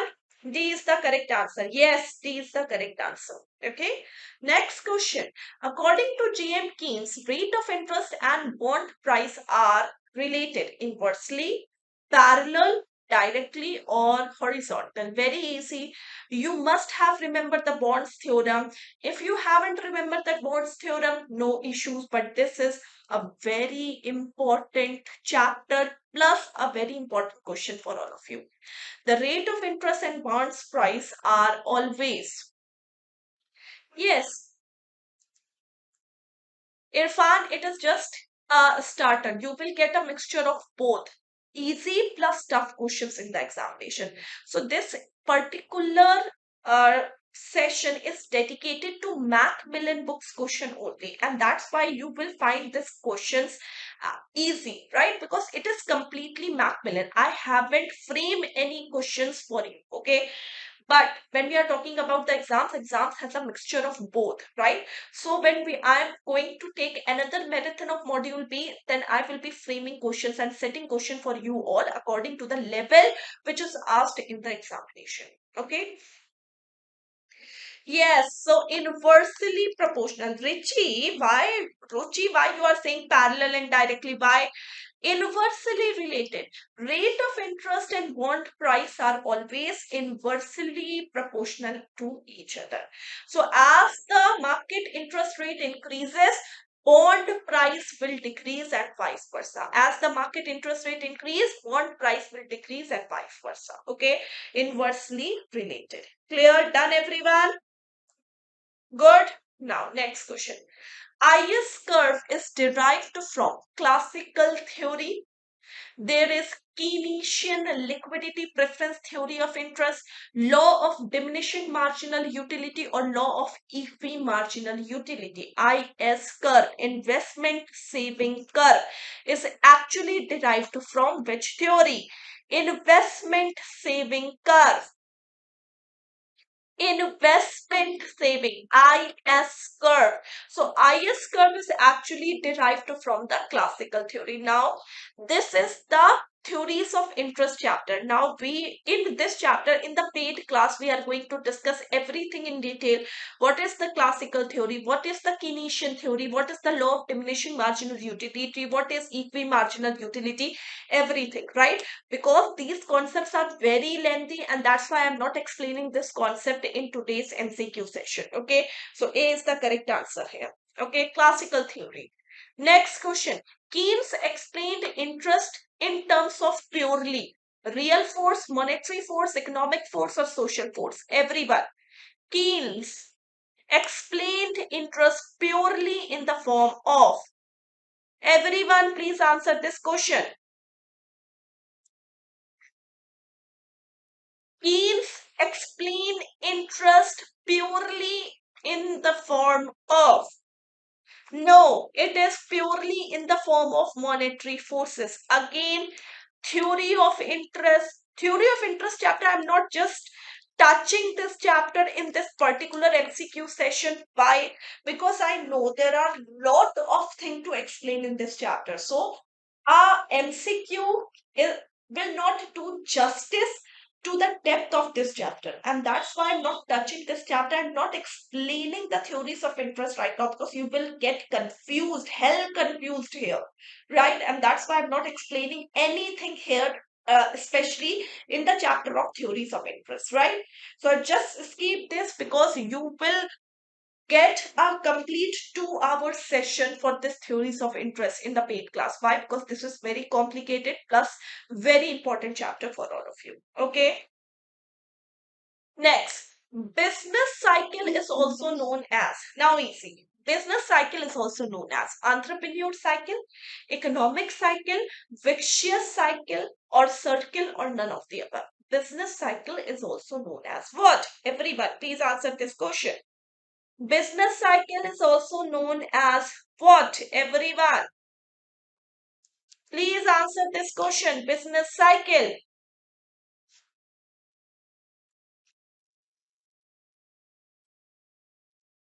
Yes, business cycle is also known as what? Economic cycle. Economic cycle means the regular up and downs of the economy, right? So business cycle is also known as economic cycle. B is the correct answer, right?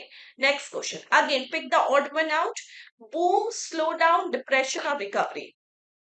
Boom, slow down, depression, or recovery. Everyone, please answer this question. Odd one out.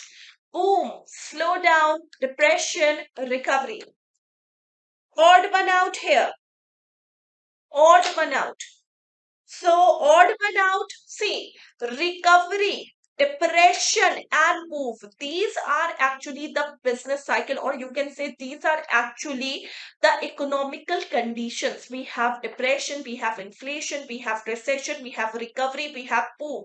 Slowdown is not any of the name of economic cycle, and that's why B is the correct answer here. Okay, odd one out. Why slowdown? Because slowdown is not defined, or it's not a definition for any of the situation of the economy. We have boom phases, we have depression phase, we have recovery phase, we have recession phase, we have inflation phase, but no slowdown. Slowdown is not a phase. Okay, so that's why B is the correct answer. Okay, next question. Underemployment of both men and material is a characteristic of which phase? Underemployment of both men and material is a characteristic of which phase? Depression, recovery, boom, or recession? Everyone, please answer this question.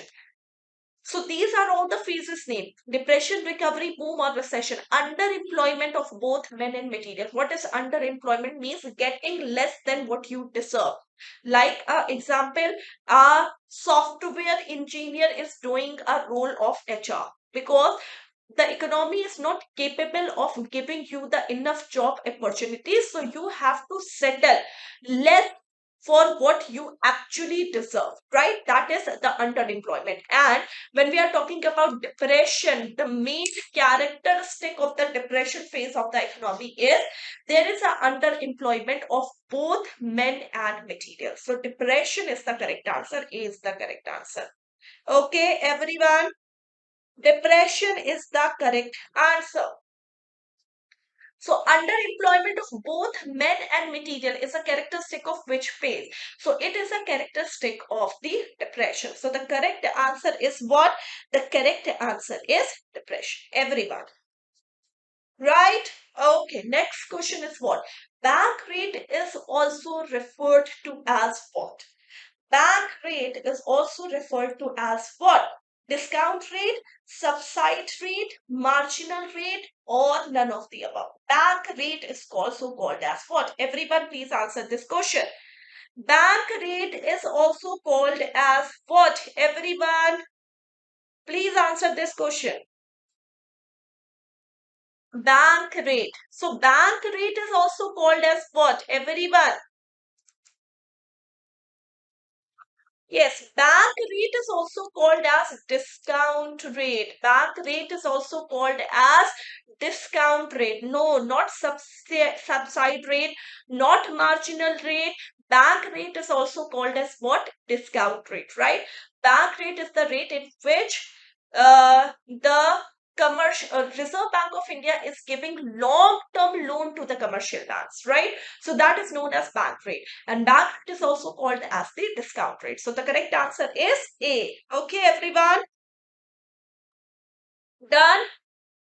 Next question.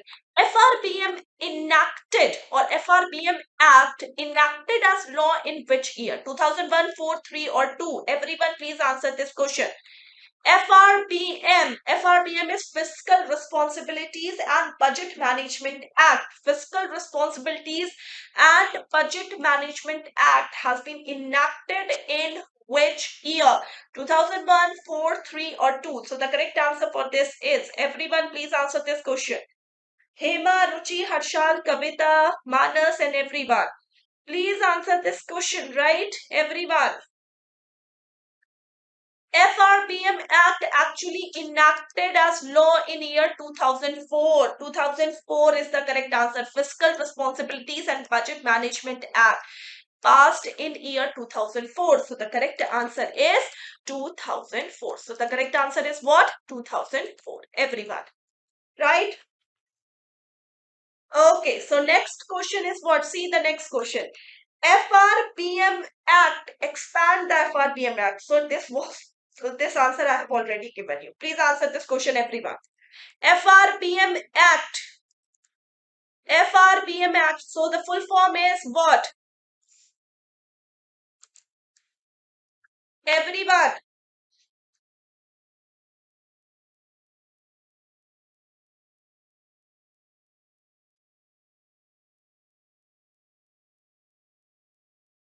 So the correct answer is what? Obviously, the Fiscal Responsibilities and Budget Management Act that I have already told you. D is the correct answer, right? Okay, next. Personal consumption expenditure of household divided into durable goods, non-durable goods, services, or all of the above. Personal consumption expenditure of household is actually divided into which category? So we are using durable goods, we are using non-durable goods, we are using services, or all of the above.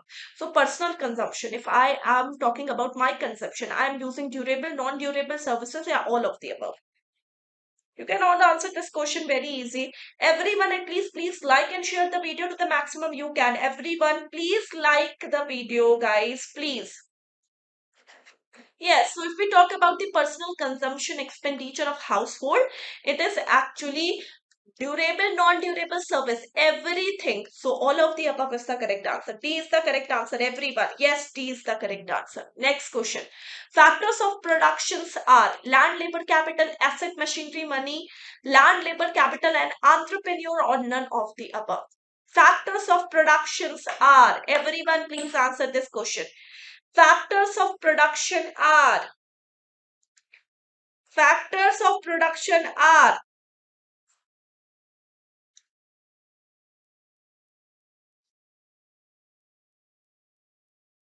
yes, it is land, labor, capital, and entrepreneur, not A. It is C, land, labor, capital, entrepreneur. C is the correct answer. True. Next question. Market price is dash price for which a goods or services is offered in the marketplace. Market price is a nominal price, economic price, marginal price, or deficit price. You can all answer this question. Everyone. You can all answer this question.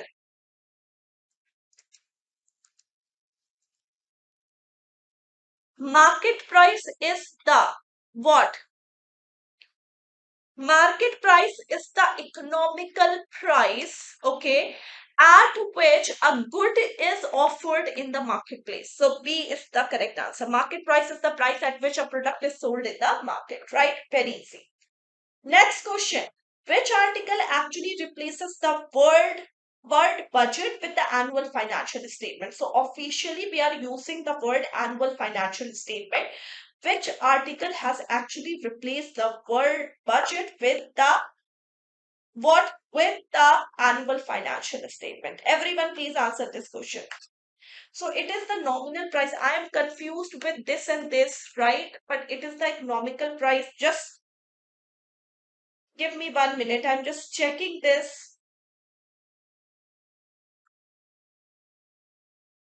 Everyone, just please, I'm checking this.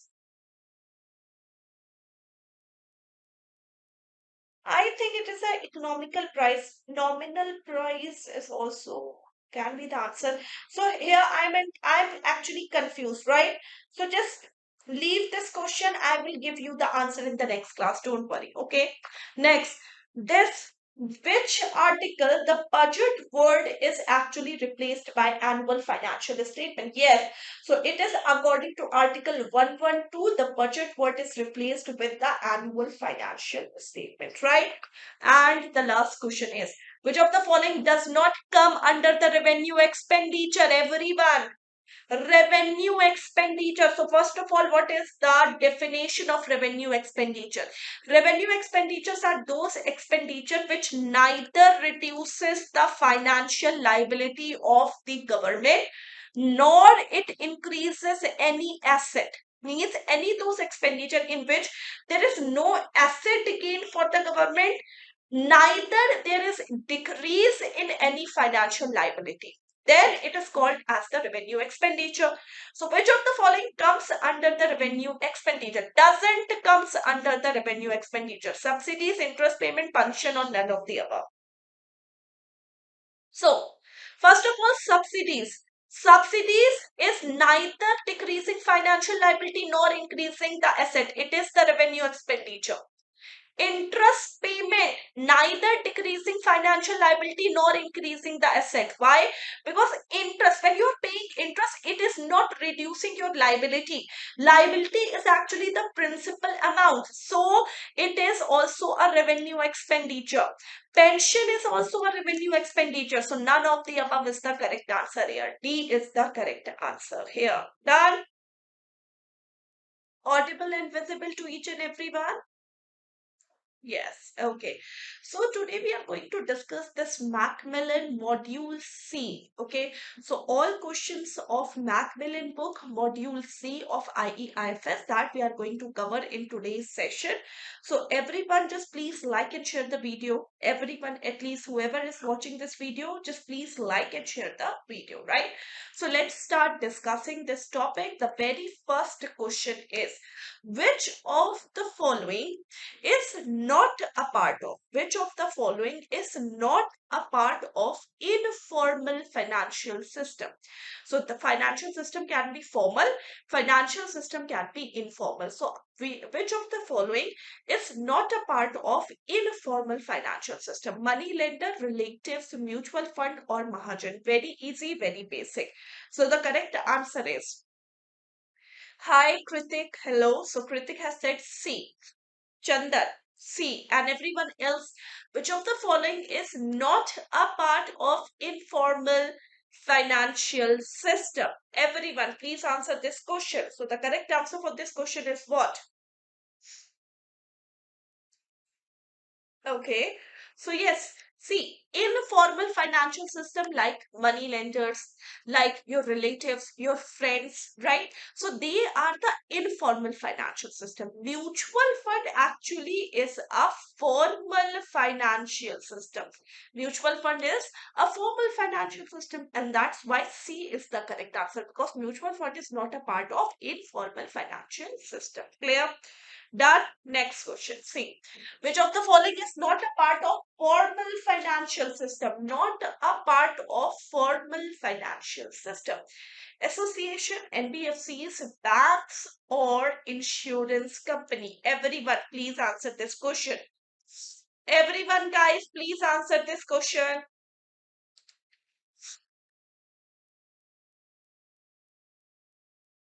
Yes. Okay. So, not a part of formal financial system.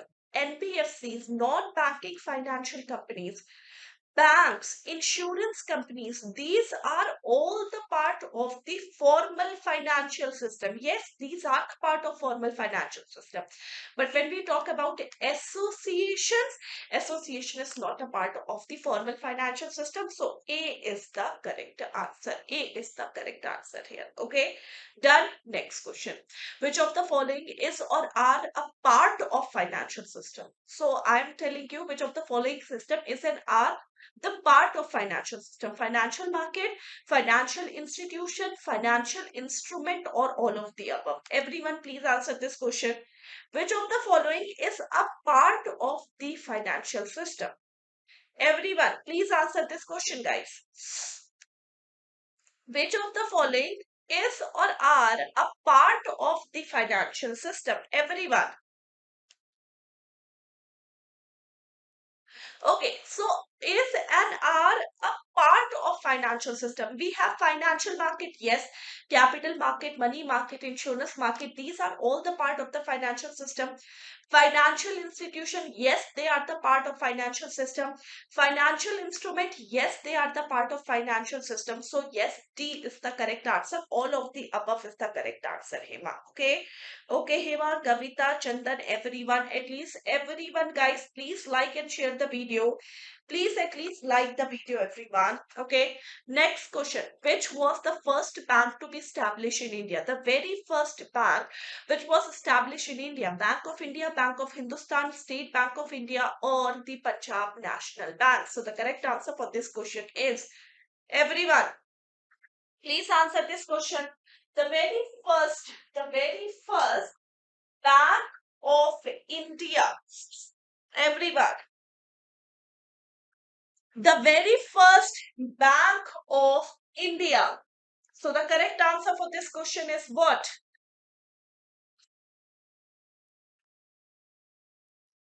Which was the very first Bank of India?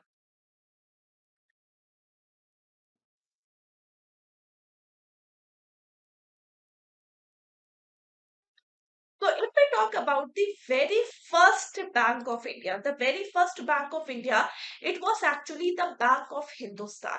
It was actually the European bank which was actually established by Alexander and Mason Company, right? So it was not the Indian bank, it was the European bank. but it was the very first bank to be established in India.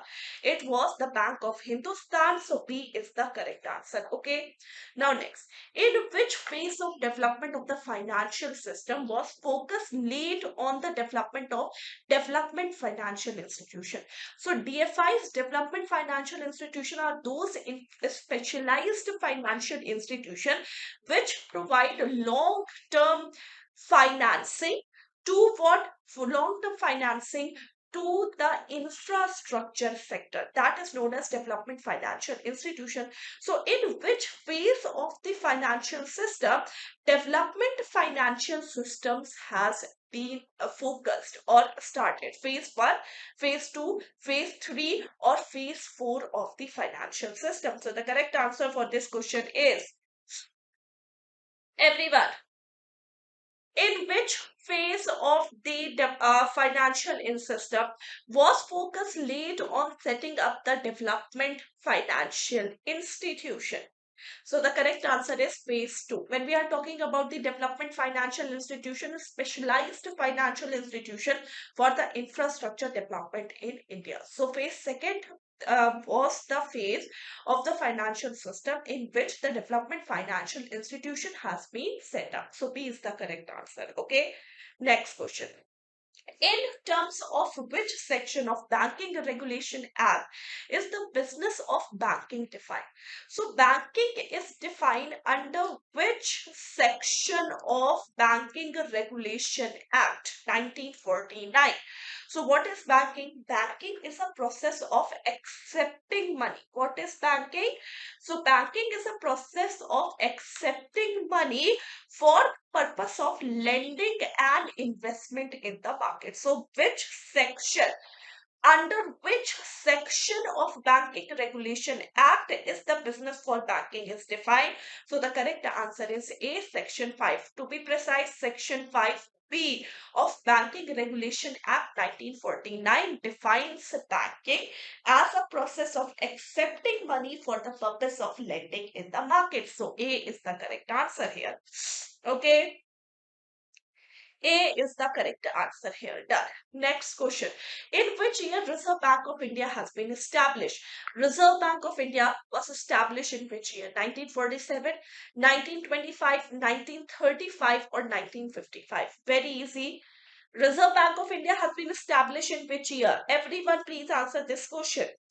Reserve Bank of India has been established in which year? Everyone please answer this question. In which year Reserve Bank of India has been established? So if we talk about the Reserve Bank of India, Reserve Bank of India was actually established according to Reserve Bank of India Act 1934. Act passed in 1934, but Reserve Bank of India established in 1st April 1935. And Reserve Bank of India nationalized in 1949. Okay. It was the Hilton Young Commission, or you can say the Royal Commission on Currency. That commission has actually recommended the establishment of Reserve Bank of India, right? So the correct answer here is C, 1935. Clear? 1935 is the correct answer. Done? Good. Next question. What is the minimum capital requirement for setting up a universal bank? What is a minimum capital requirement for setting up a universal bank? Everyone. Minimum capital requirement for setting up a universal bank. See, what is universal bank? Universal bank are those banks which are not specialized in a particular function, like development financial institution, like payment banks. These are specialized in a particular purpose, right? But if we talk about universal banks are those banks which provide every possible financial services to their customer. They are not specialized in any one thing. They provide all type of financial services to the customer.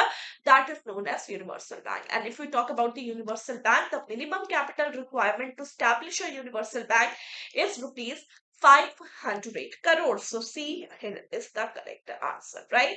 C is the correct answer. Done. Next question. What is the minimum capital that is required for setting up a small finance bank? So small finance bank, it is a type of specialized bank. Now you have to answer what is the minimum capital requirement for setting up a small finance bank. So for setting up a universal bank, 500 crore minimum capital is required. But for setting up a small finance bank, it was B. 200 crore initial investment is required or minimum investment is required. Okay.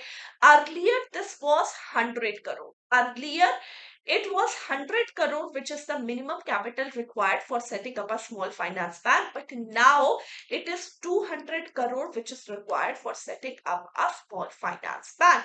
So, second means B is the correct answer. Okay. It was earlier and it was now. Done. Clear? Next question.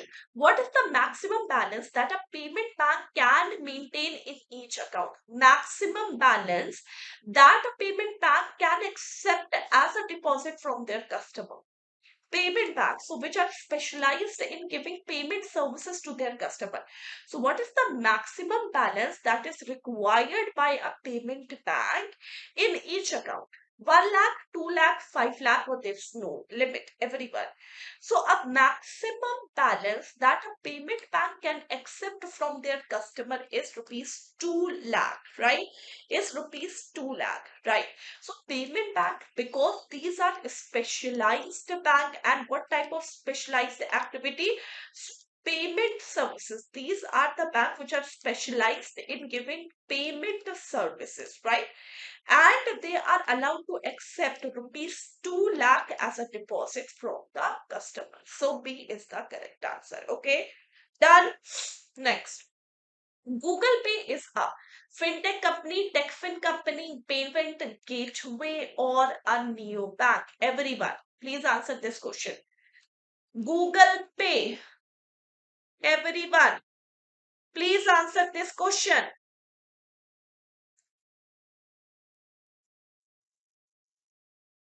Everyone, please answer this question.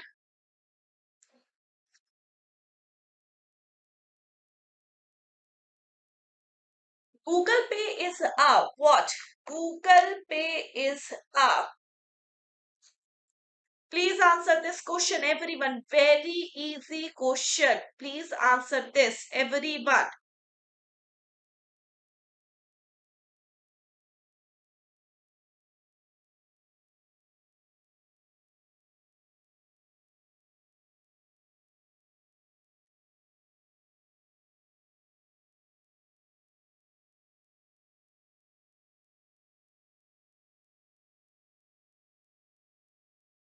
Everyone. Yes, Google Pay, you can say it is a payment gateway. Google Pay is what? It is a payment gateway, right? It can be considered as a techfin company also, but Google Pay is a payment gateway. Okay. So neobanks are those banks. Yes, neobanks are those banks which are actually have no physical branch. These banks doesn't operate physically. They have no physical branch, they just operate online, digitally. That is known as neobank. Okay. So Google Pay is a payment gateway, right? Next question. In which year Reserve Bank of India commenced its business? 1927, 1935, 1942, 1947. Very easy. Reserve Bank of India commences its business in which year? Everyone, please answer this question. Very easy. You can all answer this question, guys. Answer this question, everyone. Reserve Bank of India commenced its business in which year? Reserve Bank of India commenced its business, its working in which year? Why 1942, Shirish? Reserve Bank of India established in 1935. So from 1935 to 1942, what Reserve Bank of India was doing? So Reserve Bank of India commenced its business on 1st April 1935 in accordance with Act 1934, right? So Reserve Bank of India commenced its business in year 1935. The year it has been established, 1935. So the correct answer for this question is B, right? Next. In which year Reserve Bank of India was converted into a public entity? So Reserve Bank of India was actually established as a private sector bank with a extended function of regulating all other banks in India. It was a private sector bank, but it was a regulator of all other banks also. But in which year Reserve Bank of India was actually converted into a public entity? 1935, 42, 47 or 1948? Everyone, please answer this question. Everyone, please answer this question, guys. In which year Reserve Bank of India was actually converted into a public entity? So Reserve Bank of India uh, converted into a public entity from 1st of January 1949, which is the date of nationalization of Reserve Bank of India. Nationalization means same when a private sector bank goes to a public sector bank. It means that when Government of India took a control over a private sector bank and convert them into a public sector bank, then it is nationalization. 1st January 1949, RBI has been nationalized. Decision was taken in 1948. So the answer is 1948. Okay. So 1948, it was converted into a public entity and start commencing business as a public sector company on 1st January 1949. So D is the correct answer. Done, everyone? Okay. Next, the Central Board of Directors of RBI is required to meet at least a dash time in a year. Central Board of Directors of RBI is required to meet at least how many times in a year? Please answer this question, everyone. Please answer this question.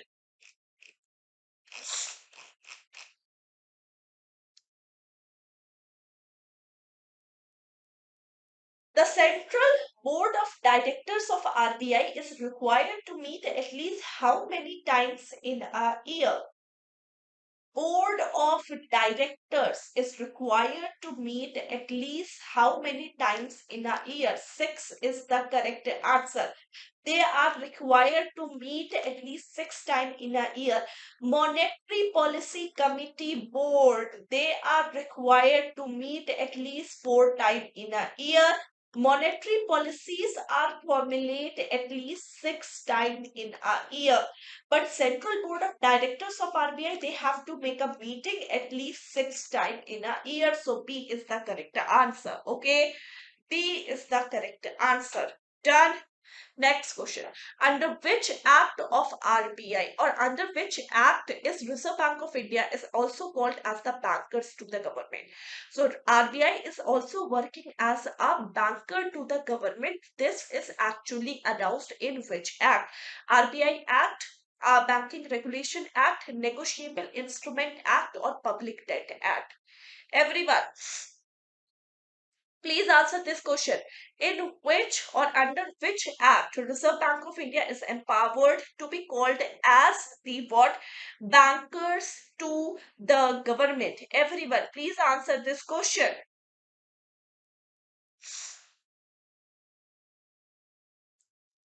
Everyone, guys. And please at least like the video. Whoever is watching this video, it's a request that please write like the video at least, right? So the correct answer for this is A. Reserve Bank of India Act. Reserve Bank of India Act has been passed in 1934 and according to this act, Reserve Bank of India is empowered to be a banker for the government. So A is the correct answer. Done. Next. When the Banking Regulation Act 1949 was made applicable to the cooperative bank? Banking Regulation Act is made or was made applicable to the cooperative bank in which time period or when? So the correct answer for this is Banking Regulation Act 1949 is applicable to the cooperative banks in which time period? So the correct answer is no. The correct answer is C.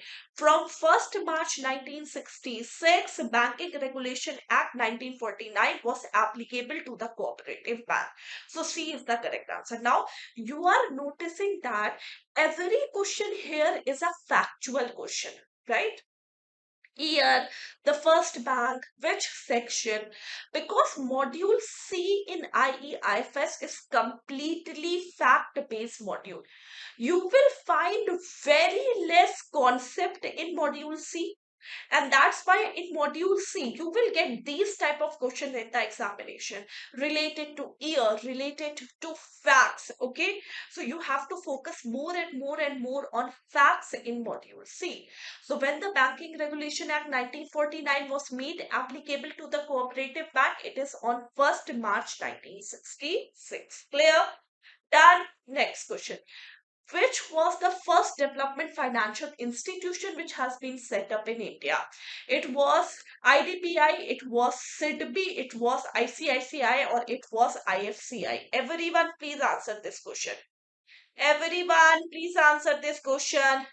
The very first, the very first development financial institution, the very first development financial institution, IDPI, Industrial Development Bank of India, SIDBI, Small Industrial Development Bank of India, ICICI, Industrial Credit and Investment Corporation of India, IFCI, Industrial Finance Corporation of India. So D is the correct answer. So the very first development financial institution which was established, it was IFCI, and the same question asked in your previous exam cycle. This was the same question which has been asked in the previous exam cycle. Okay, now next, with the onset of the liberalization, what structure was adopted by development financial institution?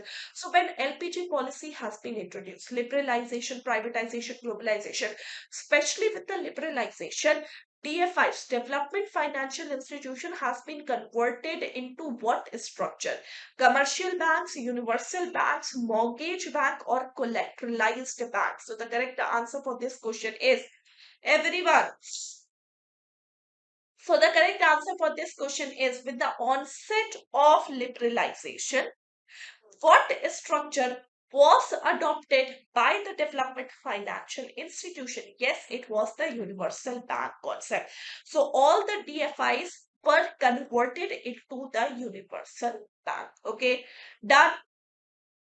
Clear? So ICICI, it was the first universal bank. The DFI which has been converted into the universal bank was ICICI, Industrial Credit and Investment Corporation of India. Right? Next, which of the following comes under the category of investing institution? Investing institution. LIC, ICICI, Exim Bank, or NABARD. Investing institution. In which of the following is the investing institution? You can all answer this question. Which of the following would come under the category of the investing institution? Everyone. Yes, investing institution is a LIC, Life Insurance Corporation of India. This was LIC actually introduced different financial instrument for investing, right? ICICI, Exim Bank, and NABARD, these are specialized bank working in their own field. But LIC, it is also acting as an investing institution. So A is the correct answer here. Okay, done. Next, how much initial capital was required in IFCI, in Industrial Finance Corporation of India? Initial capital, everyone.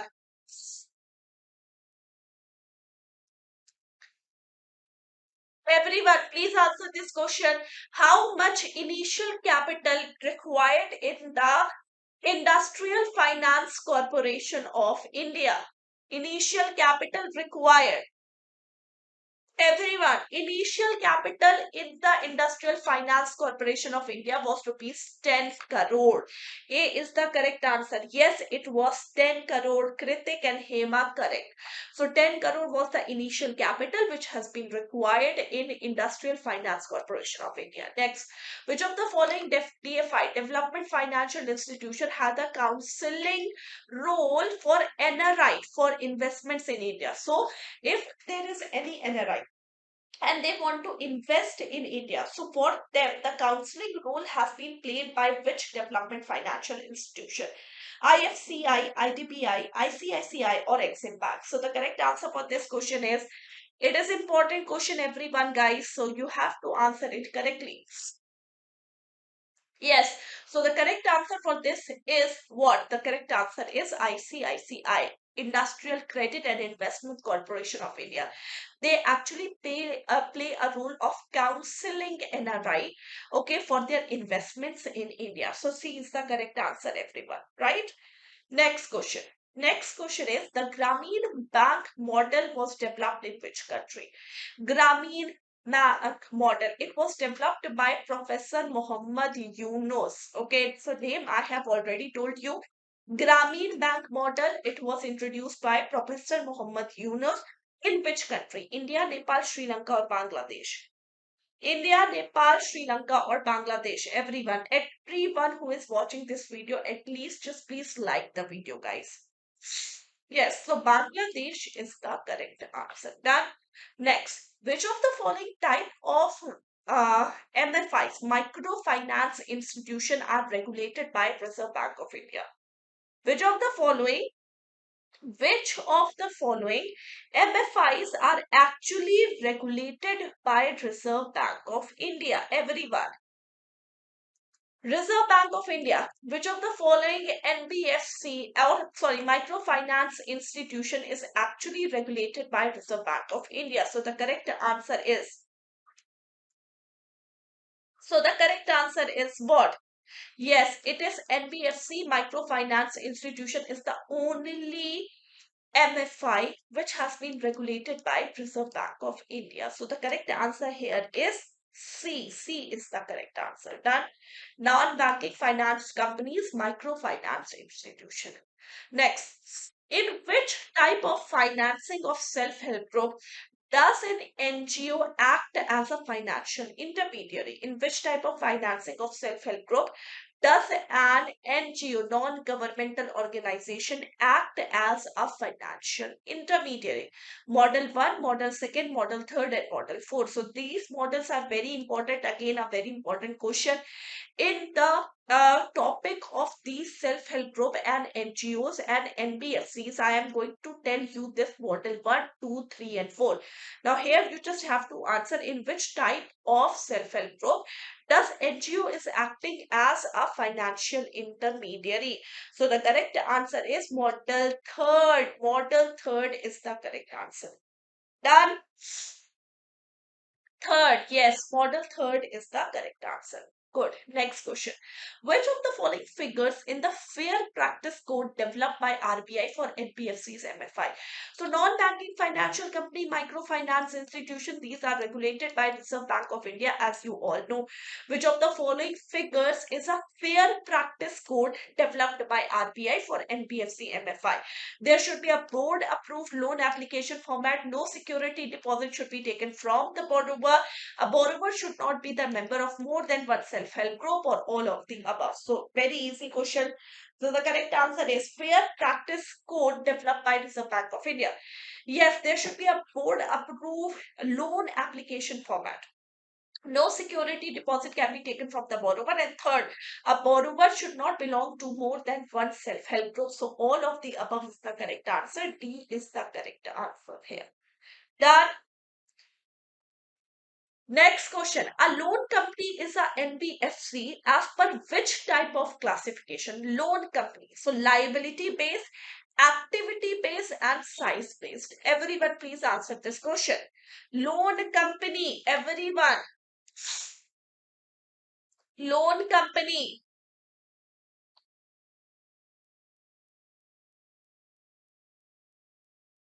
Okay. So loan company. If it is a liability base include NBFC D and NBFC ND, means NBFC deposit taking and NBFC non-deposit taking. There are different activity based NBFCs like loan company. Loan company is an activity based non-banking financial company. Size based means classification done according to the size. Systematically important, are non-banking financially companies, right? So it is the classification of size based. When we are talking about the loan company, it is activity based classification. Clear? So B is the correct answer. Done. Next question. Which of the following can be considered as a part of owned funds from an NBFCs? So owned fund includes what? Equity share, compulsory convertible preference share, balance in the share premium, or all of the above. Everyone, please answer this question, guys. Everyone, you have to answer this question.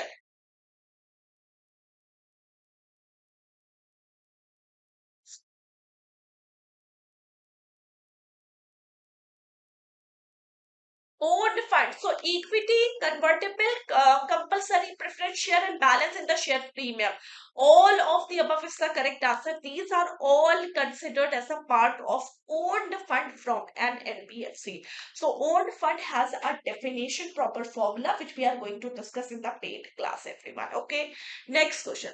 What is the maximum period for which a non-banking financial company deposit taking can accept the deposit? So if we are talking about NBFC D, it is actually a liability based classification. It is actually what? Liability based classification. What is the maximum period for which there is a non-banking financial company deposit taking that accept the deposit? 12 month, 36, 60, or 120 month? Yes, so it is C. 60 months is the correct answer. Done. 60 month is the correct answer. Okay, so it is the maximum period for which a non-banking financial company deposit taking can accept a deposit from the public, right? 60 months. Next question. When was the chapter 3rd B added to Reserve Bank of India Act 1934? Chapter 3rd B added in which year? Chapter 3rd B added in which year? Everyone, please answer this question. Everyone,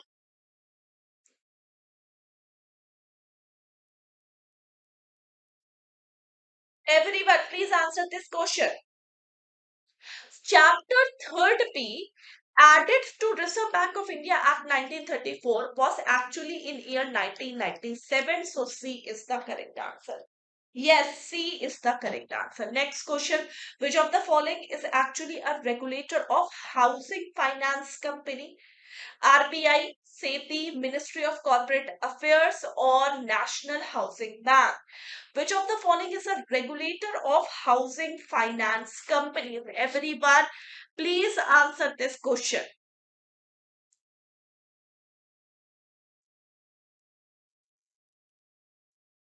Everyone, please answer this question.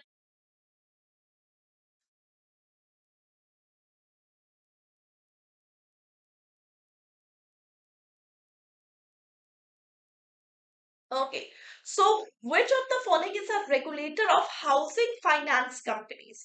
Housing finance companies are actually regulated by National Housing Bank, NHB.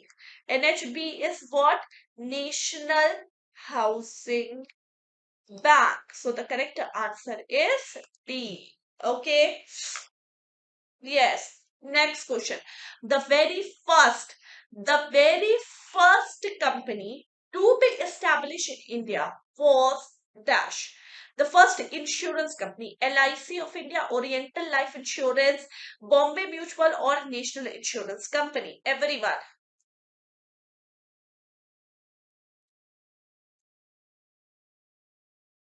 Please answer this question. The very first insurance company to be established in India was.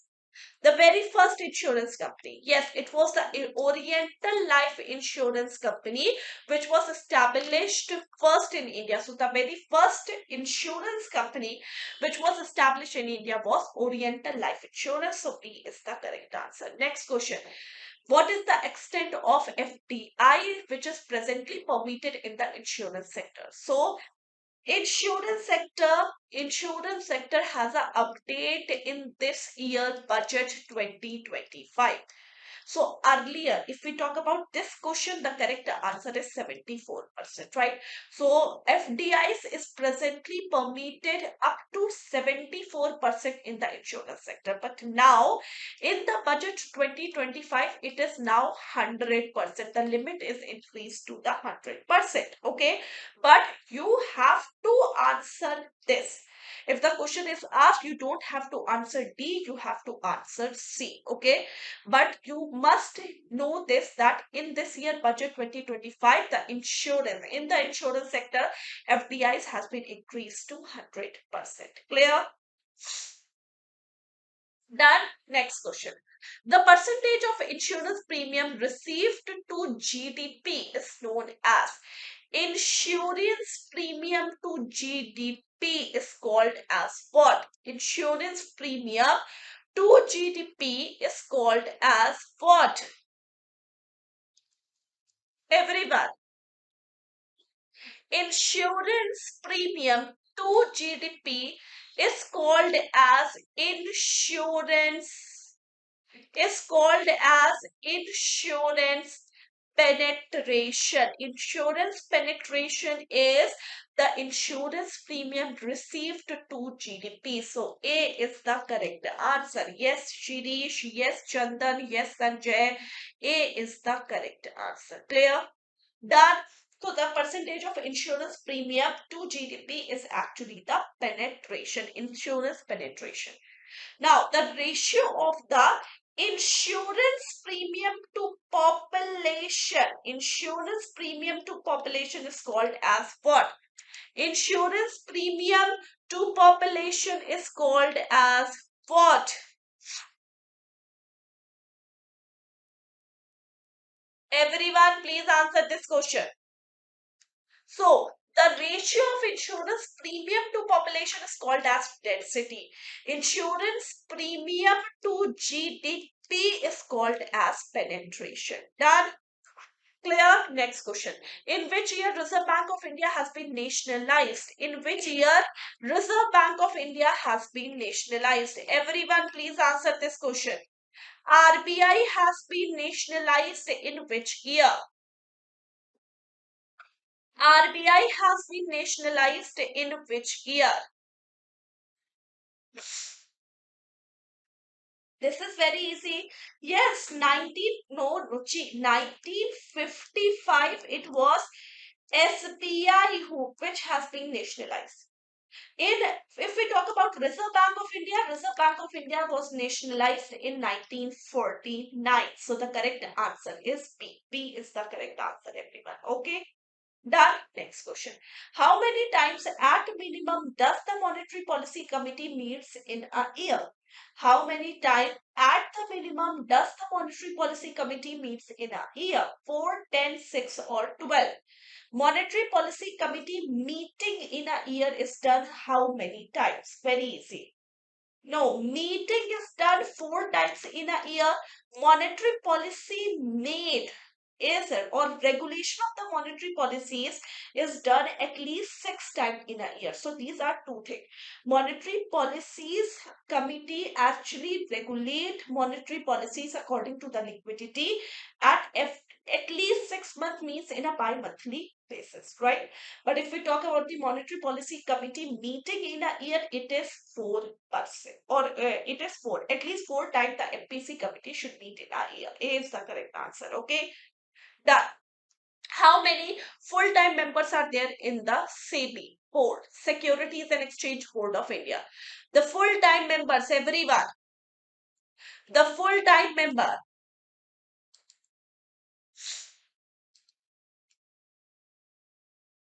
Everyone, please answer this question.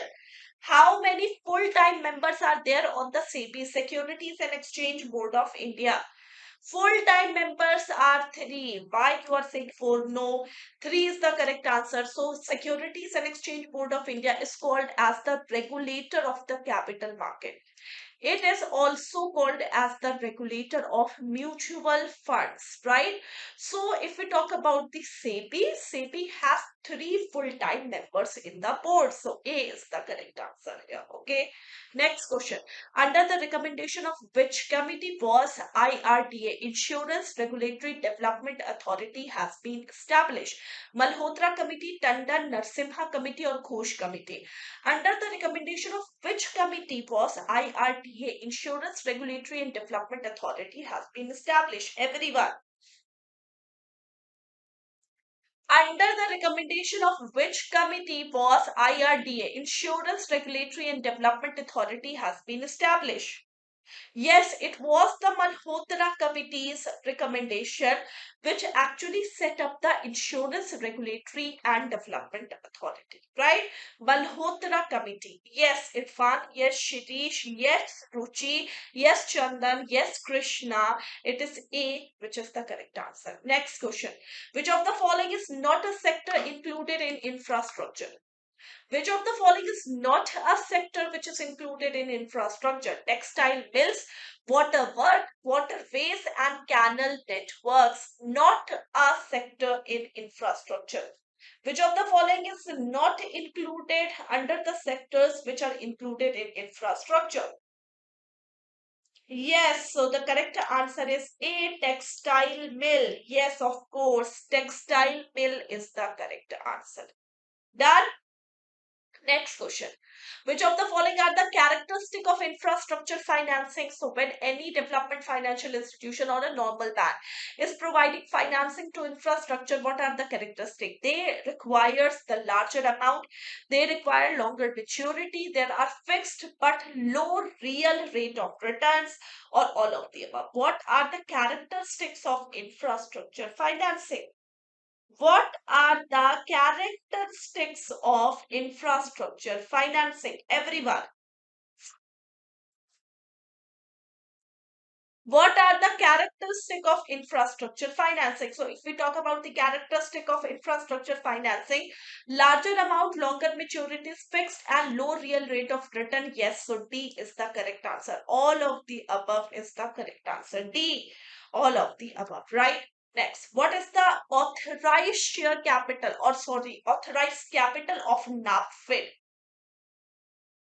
NABFID, National Bank for Financing Infrastructure Development.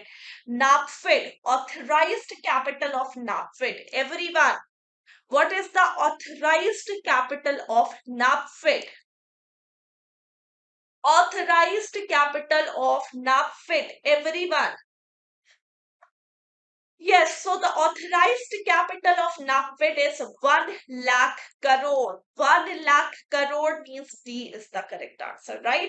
And the last question is smart lending for aspiring India is one of the theme of which edition of ease? Ease. Okay, so enhanced access service excellence. Ease is a program which is actually started to boost the customer experience, to enhance the customer experience in the banking environment. There is ease which has been established, right? So which version of ease is actually focusing, or the theme is smart lending for aspiring India? C, ease 3.0 version. So C is the correct answer, right? Okay, so let's start discussing. So today we are going to discuss IEFS module D. We have discussed Macmillan A, B and C multiple choice questions, right? Now in this class, I'm going to discuss module D Macmillan of IEFS. So let's start discussing this. The very first question is, which of the following is not a segment of a financial market? Have four option: agriculture commodities market, credit market, money market, or insurance market. So everyone please answer this question. Which of the following is not a segment of the what? It is not a segment of a financial market. Everyone please answer this question. So the correct answer is, everyone, not a segment of financial market. Everyone. So, which of the following is not a segment of the financial market? So, the correct answer for this question is A, that is agriculture commodities market. Agriculture commodities market is not a segment of financial market. Credit market, money market, insurance market. These are all considered as the segment of the financial market. So A is the correct answer for this question. Usha, you are right. Next question. Certificate of deposits are instrument in which of the following market? Certificate of deposit, money market, credit market, debt market, or derivative market. So the correct answer for this question is everyone. Certificate of deposit are instrument in which of the following market? So if we talk about certificate of deposit, yes, because it is a short-term instrument. So these have maturity period of less than 1 year. When they have maturity period of less than 1 year, then these are the part of the money market. So A is the correct answer. Next question. State development loan are the instrument of which of the following market? SDL, state development loans.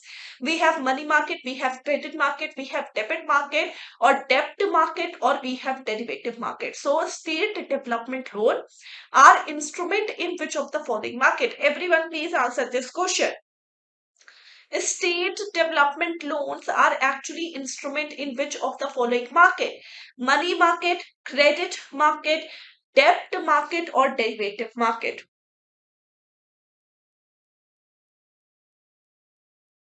So the correct answer is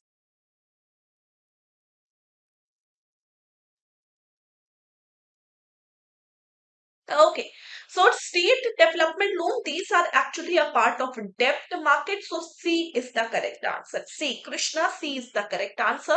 Which of the following are the functions of the financial market? Capital formation, liquidity, price determination, or all of the above. So financial market includes everything: capital, money, insurance, debt, derivative, every market, right? So you have to answer which of the following are the functions of the financial market.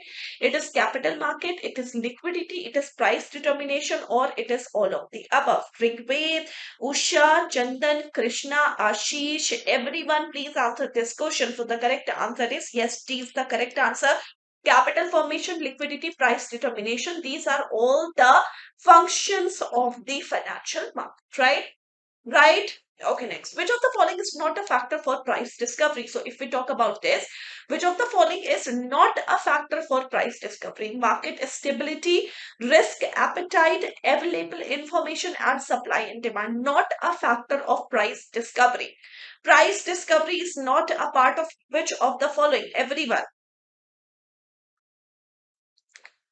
Everyone, please answer this question, guys. So, the correct answer for this is what? Which of the following is not a factor for price discovery? Which of the following is not a factor for price discovery? So, if we talk about the correct answer, not a factor of price discovery, market stability, risk appetite, available information, or supply and demand. So, risk appetite, available information, and supply and demand, these are all the factors of price discovery. Stability is not a part of price discovery. So, A is question ka correct answer. A is the correct answer. No, available information actually affect the prices of a particular product, shares, and anything, right? So available information, they are affecting the price. Okay, so risk, available information, and supply and demand, these are the part of price discovery, not the market stability, right? Next question. So if we talk about the maximum period for notice money, the maximum period for notice money is 2 days, 14 days, 7 days, or 1 year. Everyone please answer this question. Everyone, please answer this question. The maximum period for notice money is what? So, notice money, you know that notice money is a part of which market? Notice money is a part of money market. I have already discussed this. Notice money is a part of which market? Money market. So, maximum period for which the notice money is issued is actually for 14 days. So, the correct answer for this question is B. 14 days is the correct answer, right? Next question. Who is the issuing authority of treasury bills? Treasury bills are actually issued by whom? AIFI, state government, central government, or corporate. Again, treasury bills is a part of money market because it has a maturity period of less than 1 year. So who is the issuing authority of the treasury bill? AIFI, state government, central government, or corporate? So the correct answer for this question is what? Everyone, please answer this question. Who is the issuing authority of treasury bill? So if we talk about the correct answer, issuing authority of the treasury bill. So if we talk about the issuing authority of treasury bill, it is central government who is issuing the treasury bill. So C is the correct answer, not B, C. What is the minimum net worth required for corporate to issue certificate of deposit? If any corporate want to issue certificate of deposit, what is the minimum net worth is required? Rupees 1 crore, 4 crore, 5 crore, or there is no minimum requirement for that? Everyone, please answer this question. And whoever is watching this session, at least just please like and share the video to the maximum you can. If you are liking and sharing the video, it will helping me a lot, everyone. Please answer this question correctly, guys. Everyone, please answer this question correctly. What is the minimum net worth required for a corporate to issue certificate of deposit? So if we talk about the minimum net worth which is required for a corporate to issue certificate of deposit, there is no minimum net worth which is required. So D is the correct answer for this question, right? So D is the correct answer. Next, what is the maximum tenure for long-term repo operations, LTRO?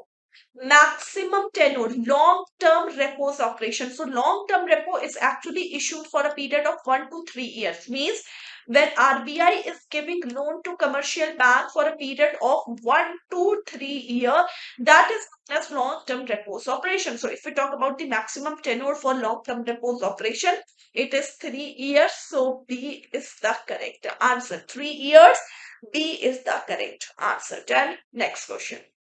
Which of the following is a component of secondary market? Now here's the secondary market, not sector is asked. Secondary market means you all know that when we are talking about the capital market, a capital market is actually distributed into two parts, primary and secondary. So we know that capital market, these are always distributed into two parts. One is the primary and second is the secondary market. Okay. So if we talk about the components of the secondary market, okay, IPO, private placement market, security auction market, or none of the above. So if we talk about the initial public offering, this is actually what? This is actually a part of primary market. Okay. So if we talk about this IPO, it is a part of primary market. Private placement market, again, it is a part of primary market. This is also primary market. This is also primary market. When we are talking about security auction market, it is secondary market. So C is the correct answer for this question. C is the correct answer, right? Yes, so C is the correct answer for this question, everyone, right? Okay, next question. The process by which the stock exchange transition from a mutually owned entity to a shareholder owned company is known as. The process by which a stock exchange transit themselves from a mutually owned entity to a shareholder owned company, then it is known as what? Dematerialization, demutualization, demonetization, or monetization. Okay, everyone, please answer this question. The process by which a stock exchange transition from a mutually owned entity to a shareholder owned company is known as what, everyone? So the correct answer is, it is known as demutualization. Demutualization is the correct answer. So B is the correct answer. I hope all of you are doing this module more attentively. Why? Because I have completed module D completely in the live session. Oh, Chandan and Usha, and we have Shirish, Krishna. All of you have studied this module D completely in live session, right? So demutualization is actually a process where a stock exchange transit from a mutually owned entity to a shareholder owned company, right? Next, what is the minimum tenure for commercial papers? What is the minimum tenure for commercial paper? 1 month, 7 days, 6 month, or 1 year? Minimum tenure for commercial paper. Everyone, please answer this question. Minimum tenure for commercial paper. Everyone, minimum tenure for commercial paper. Yes, so the minimum tenure for commercial paper is 7 days. Correct answer. So the minimum tenure for commercial paper is 7 days. Good. Next, sorry, in an IPO through voluntary book building, what percentage of the issue is reserved for retail investor? Okay, so this is a question regarding the capital market book building. I will take one a class extra for capital market for all of you guys. Why? Because I have missed out some topics in the capital market which is very important for you all. So I have scheduled a miscellaneous class for that, which is related to the QIP, CIP, this book building process, everything, right? So if we talk about the initial public offering, if it is done through voluntary book building, what is the issue which is reserved for the retail investor? So the correct answer for this question is B. 25% is the correct answer. Now, what is book building? I will explain it in detail in the chapter itself. Don't worry, right? Next question. A retail investor is one who applies or bids for securities for a value not more than what amount? So this is regarding the retail investor. So if you are a retail investor and you applies or bid for security, so the value, the maximum value which is allowed to you is what? 50,000, 1 lakh, 2 lakh, or 5 lakhs. The correct answer for this question is everyone. Please answer this question, guys. Everyone. A retail investor is the one who applies or bids for securities of or for a value not more than what amount. So the correct answer for this question is 2 lakhs. So 2 lakh is the maximum amount. C is the correct answer for this question. Right, Chandan? Right. Next question. Which of the following bond theorem is not correct? Now I have told you 4 bond theorem in detail, if you all remember. So the 4 bond theorem. First, the bond price are inversely related to interest rate. The increase in the bond price when rate goes down is greater than the decrease in the price when interest rate goes up by same percentage. Longer the term of maturity, lower will be its price sensitivity. And fourth, both bond, if there are two bonds which have same maturity but different coupon rate, the bond with the lower coupon rate will experience more sensitivity than with the higher coupon rate. So you have to answer which of the following bond theorem is not correct here, everyone. Which of the following bond theorem is not correct here? We have discussed four bond theorem, if you all remember, everyone. Everyone, just please at least like the video. Whoever is watching this session, at least just please like the video. So which of the following bond theorem is not correct? If we talk about the first theorem, the price of bond is inversely related to the change in interest. It is correct. The increase in the price of the bond when interest rates goes down by a certain percentage is greater than decrease in the price when interest rate goes up by certain percentage. It is correct. Third is saying longer the term of maturity of the bond, lower will be its price sensitivity. This is actually wrong because longer the term of maturity, larger or higher will be its price sensitivity. So C is the correct answer because C is the incorrect theorem, right? Next, which year primary dealer introduced? Primary dealer are the authorized entity who are eligible for purchasing government securities with the aim to resell them in the market. So if there is an entity who is purchasing the government securities from Reserve Bank of India with the aim of reselling them in the market, then these are known as the primary dealers. Now, in which year primary dealers has been introduced? 47, 74, 1995, or 2005. So the correct answer for this question is what, everyone? Primary dealer. Everyone, please answer this question.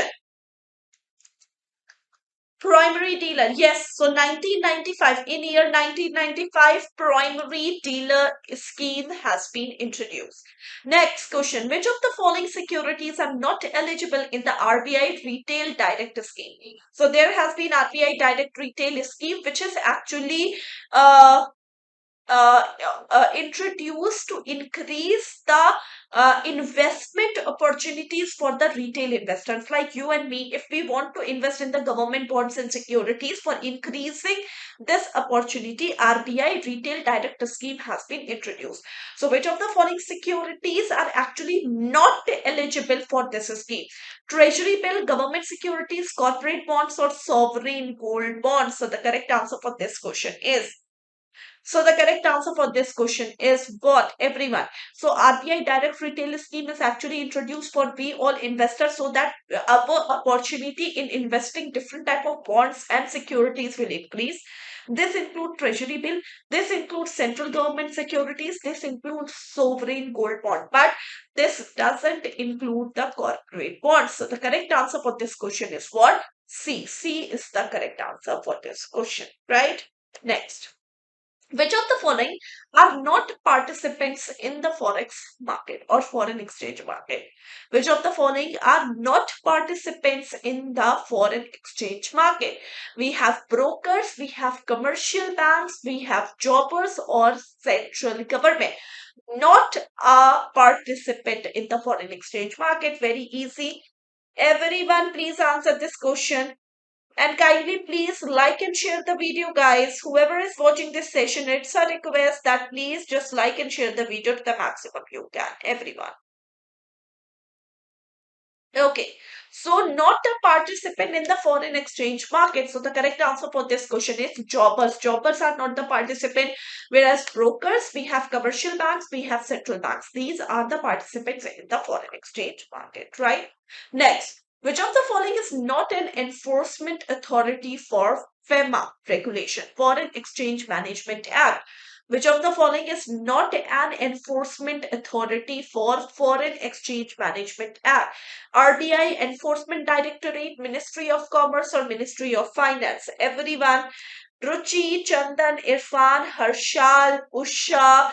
We have Shirish, Rigbed. Everyone. We have Krishna. Please answer this question, guys. Everyone. Yes, so Ministry of Commerce is not an enforcement authority for Foreign Exchange Management Act regulation. So C is the correct answer for this question. Next, what is the threshold transaction limit under foreign exchange retail platform with zero fee? Okay, so up to which limit there is no fee for the foreign exchange retail platform or for the transactions in the foreign exchange retail platform? Everyone, please answer this question. Please answer this question. Everyone, please answer this question. So, what is the threshold transaction limit? It is $50,000. So, if you are doing the transaction up to $50,000, there is zero fee for the retail platform. But if you are doing over and above $50,000, then you have to pay some fee. So, the correct answer for this question is B, not C. Not C, it is B, which is the correct answer. Next question. Which of the following securities are not eligible in the RBI direct retail scheme? So this we have already discussed. Next question. Which of the following is not a reason for interconnectedness of financial market? So when we have discussed what is the interconnectedness of financial market, when we are actually linking the financial instrument which has similar profile with each other, so that if the financial instrument which have the similar profile, they will behave similar throughout the world, right? So that is actually the interconnected of the financial market. So which of the following is not a reason for that? Mobility of capital, profitability, technological development, or harmonization of prudential regulation? We have already discussed this in detail in the class. Okay, everyone. Everyone, please answer this question. Which of the following is not a reason for interconnectedness of the financial market? So the correct answer for this question is profitability parameters. So this is actually not a reason for connecting in the financial market. So B is the correct answer for this question, right? Next question. Which of the following is not one of the different levels of the integration of the financial market? So when financial market are integrating with each other, they are connected in some ways, okay, like domestical, vertical, regional, international. So which of the following is not one of the level for the integration of the financial market? Everyone please answer this question. Everyone please answer this question. Which of the following is not one of the different level of the integration of the financial market? So the correct answer for this question is what? Okay, so if we talk about the correct answer, see, we have domestic integration, yes. We have vertical integration, no, we don't have any vertical integration, okay. Then we have regional integration, yes. We have international, yes. So international, region, and domestic integrations are the integration of the financial market. There is no vertical integration, so B is the correct answer for this question. B is the correct answer, right? Next question. How many countries are members of the Clearing Union? Asian Clearing Union 7, 8, 9, and 10. Everyone. 7, 8, 9, and 10. Member countries of Asian Clearing Union. So, which of the following are the member countries of Asian Clearing Union? So, we have how many countries? So, I'm just writing the name, right? Bangladesh, Bhutan, Asian Clearing Union, Bangladesh, Bhutan, India, Iran, Maldives. There is Iran, there is Maldives, there is Sri Lanka, there is Pakistan. Also, I think 9 members. 1, 2, 3, 4, 5, 6, 7, and how many? So we have Bangladesh, we have Bhutan, we have India, we have Iran, we have Maldives, we have what? After Maldives, Myanmar and Nepal is also a part. Sri Lanka and Pakistan. We have Myanmar also, and we have Nepal also, right? So we have 9 member countries in Asian Clearing Union. So we have Bangladesh, Bhutan, Iran, India, Maldives, Sri Lanka, Pakistan, Myanmar, and Nepal. So the correct answer for this question is C, that is 9. Done, everyone? Okay, next question. Identify the statement which is not true. So you have to identify that statement which is not true. Merchant bankers are regulated by RBI. Merchant bankers are regulated by SEBI. Merchant bankers undertake fee-based business, or they primarily assist in raising equities. So the correct answer for this question is what, everyone? Please answer this question. Identify the statement here. Which of the following is not true, everyone? Which of the following is not true, everyone? So if we talk about these statements, identify the statement which is actually not true. So merchant banks are regulated by RBI. Reserve Bank of India. Merchant bankers are regulated by SEBI, Securities and Exchange Board of India. So actually merchant bankers are regulated by SEBI, not RBI. So this is the correct answer for this question. Why? Because merchant bankers are not regulated by RBI, they are regulated by, and rest of the following options are right. Next question. How many categories of merchant bankers are there? 3, 4, 5, and 6. How many category? Okay. How many categories? So there is category 1, there is category 2nd, there is category 3rd, and there is category 4 merchant banks, right? So we have in total 4 categories of the merchant bank. 1, 2, 3rd, and 4, right? So it is B, which is the correct answer, everyone. Done. Next question.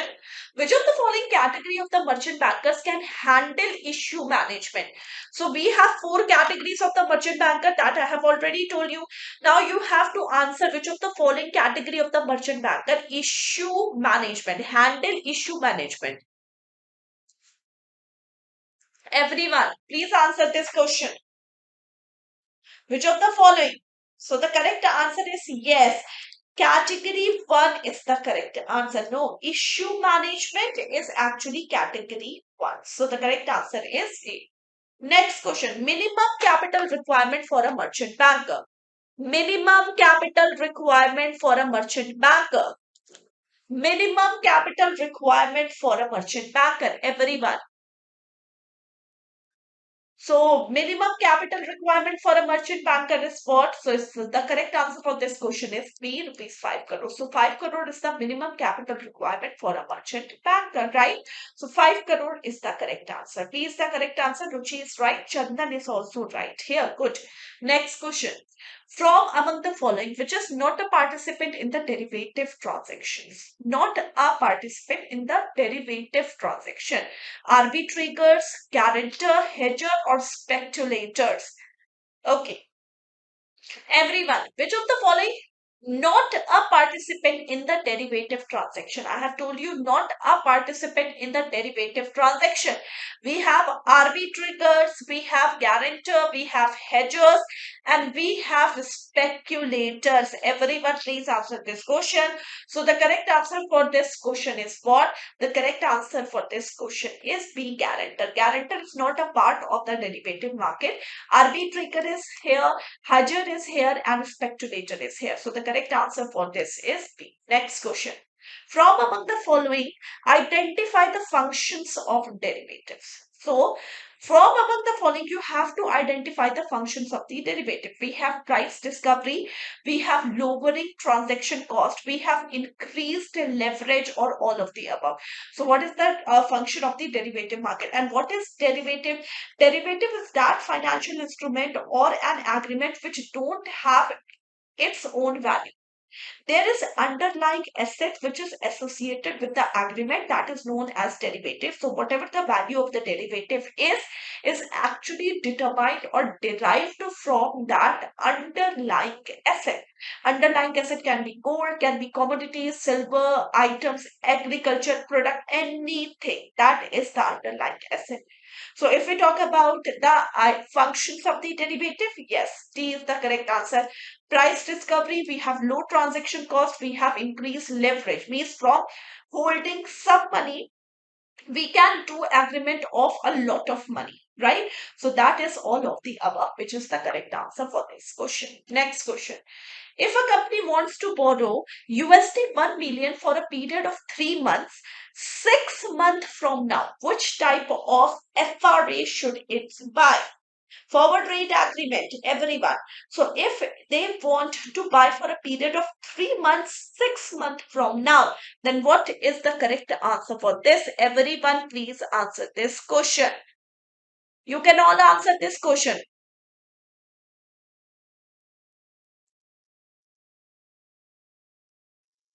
So if a company wants to borrow $1 million for a period of 3 months, 6 months from now, which type of FRA should it buy? So the correct answer for this question is, first of all, 6 months from now. So you have to write how many months from now. If it is 6 months, if it is 5 months, if it is 2 months, if it is 1 month, you have to write this first of all.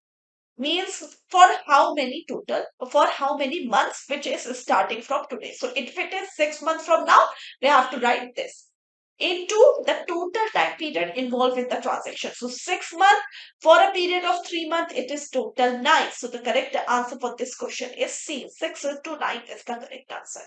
If it was asked 5 months from now, for a period of 3 months, it is 5 into 8. Okay, so the correct answer for this question is 6 into 9. C is the correct answer, right? The next question, factoring is a facility for which of the following? Maintaining of the sales ledger, maintenance of the receivables, debt collection, or all of the above.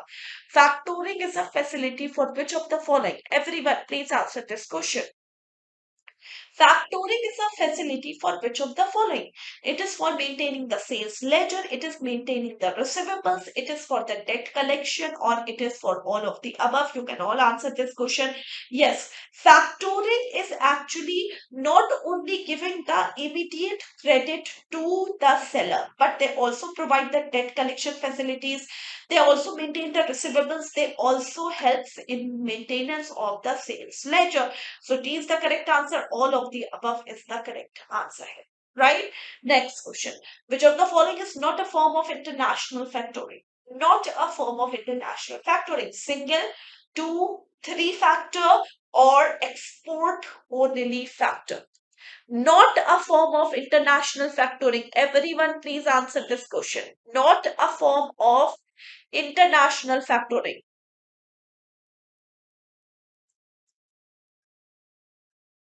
Everyone, please answer this question, guys. Which of the following is not a form of international factoring?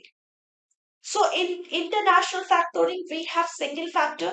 In international factoring, we have two factor.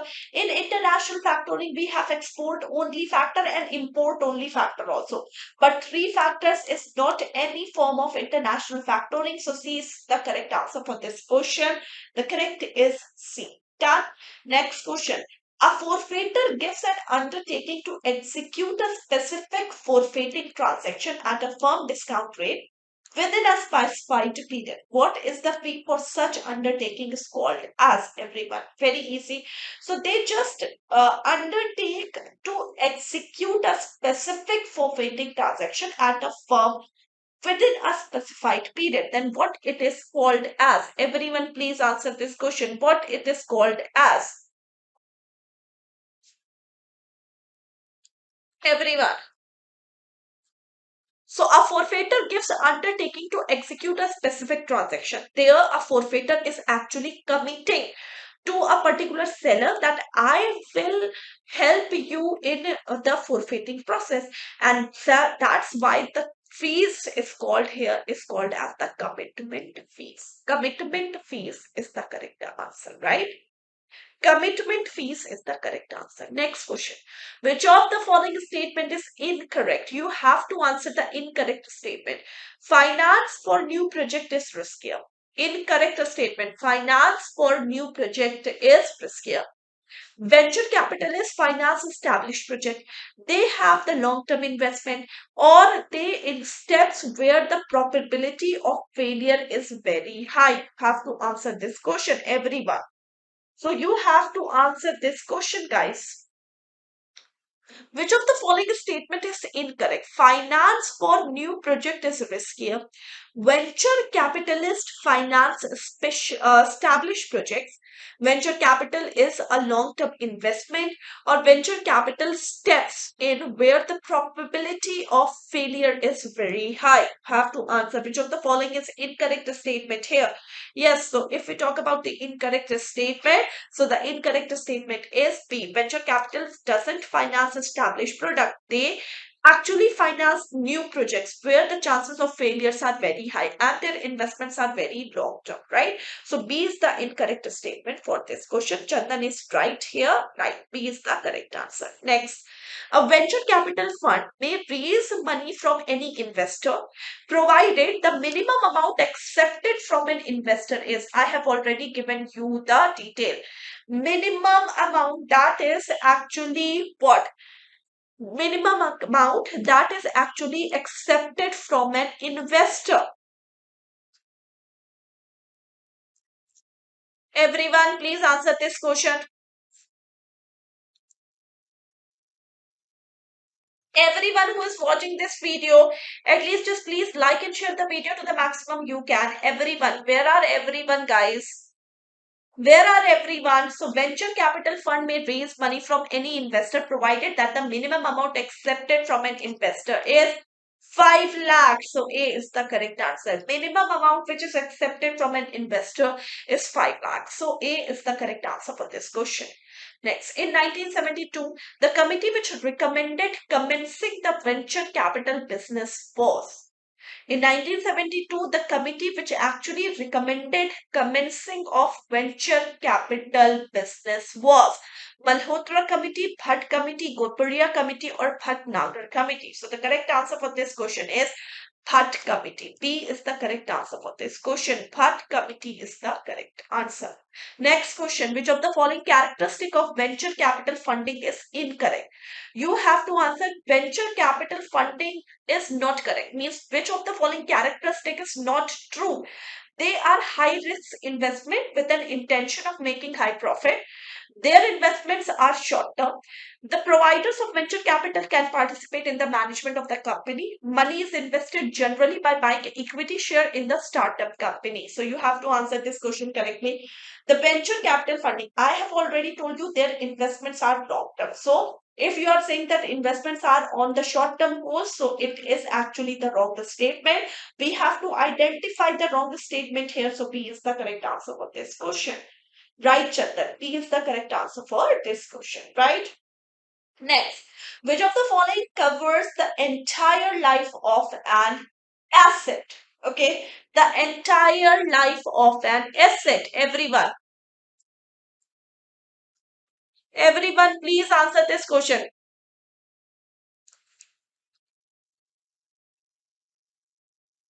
Everyone, please answer this question. Entire life. So, when an asset is given on a lease for the entire lifetime, it is called as what? Finance lease. It is called as what? Finance lease. Right? Next question. In which type of lease does repair and maintenance lies with the leasing? Repair and maintenance lies with the leasing, finance, operating, whole time, or end to end lease. Everyone. In which type of lease does repair and maintenance lie with the leasing? It is finance lease, it is operating lease, it is whole time lease, or it is end to end lease. So the correct answer for this question is what? So if we talk about the correct answer for this question, the correct answer is operating lease. Because in operating lease, you are actually giving for a shorter period of time. You are giving asset on a lease for a shorter period of time.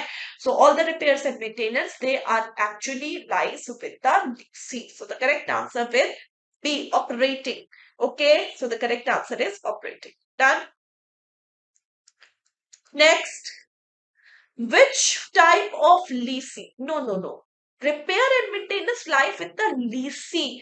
It is finance lease, guys, because it is given for a complete whole lifetime. A is the correct answer. If it is for the complete lifetime, then the leasing, the one who is actually receiving it, is responsible for the repair and maintenance. So A is the correct answer, not B. It is not operating lease. It is the finance lease, right? Next, which type of lease involves two or more countries? Which type of lease involves two or more countries? Everyone, please answer this question. Which type of lease involves two or more countries? Everyone, please answer this question. Two or more countries, obviously cross-border lease. When there is a cross-border lease, there is an involvement of two or more countries. So C is the correct answer for this question. Next, in a hire purchase transaction, the owner of the asset is known as, hirer, hiree, seller, or purchaser. Hire purchase transaction, the owner of the asset is called as what? The owner of the asset is called as what? Everyone, please answer this question. In a hire purchase transaction, the owner of the asset is also known as what? Hirer, hiree, seller, or purchaser. Everyone, please answer this question. So the correct answer for this question is hiree. B is the correct answer for this question. Next, a credit rating denotes which of the following? High probability of default, low probability of default, a high probability of compliance breach, low probability of compliance breach. A high credit rating denotes which of the following? Very easy. So if you have a high credit rating, it means what? High probability of default, low probability of default, high probability of compliance breach, or low. So yes, it is actually denoting that you are actually trustworthy. There is low chances, low probability of default. So B is the correct answer for this question. Next, in which year credit rating agencies has been established in India? Everyone. Everyone. In which year credit rating agencies has been established in India? In which year the credit rating agencies has been established in India? 47, 72, 87, or 2002? The first credit rating agencies to be established in India was in year 1987. So the correct answer is C. C is the correct answer. Next question. How many approved credit rating agencies are there in India? Approved credit rating agencies in India. How many approved credit rating agencies are there in India? Everyone, please answer this question. Approved credit ratings agencies are there in India? Please answer this question, everyone. So, approved credit rating agencies, 7. D is the correct answer. The entity that established mutual fund is known as, the entity that established mutual fund is called as what? Trustee, sponsored, asset management company, or none of the above. The entity that established a mutual fund is known as trustee, sponsor, asset management company, or none of the above. So the correct answer for this question is trustee that establish mutual fund is known as what? So if we talk about the correct answer, sponsor. No, no, no, no, no. The entity that establish a mutual fund is called as the sponsor. Sponsor is the correct answer, right? Next. Multi-cap fund is an example of which type of mutual fund? Multi-cap fund. Multi-cap fund, everyone.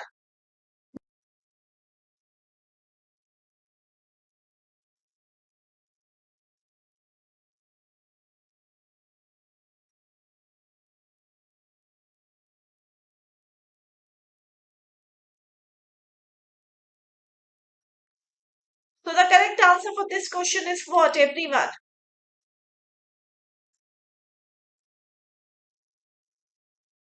Yes, it is an example of which type of fund? So it is an example of, yes, it is an example of equity scheme. So A is the correct answer for this. A is the correct answer for this. Next question.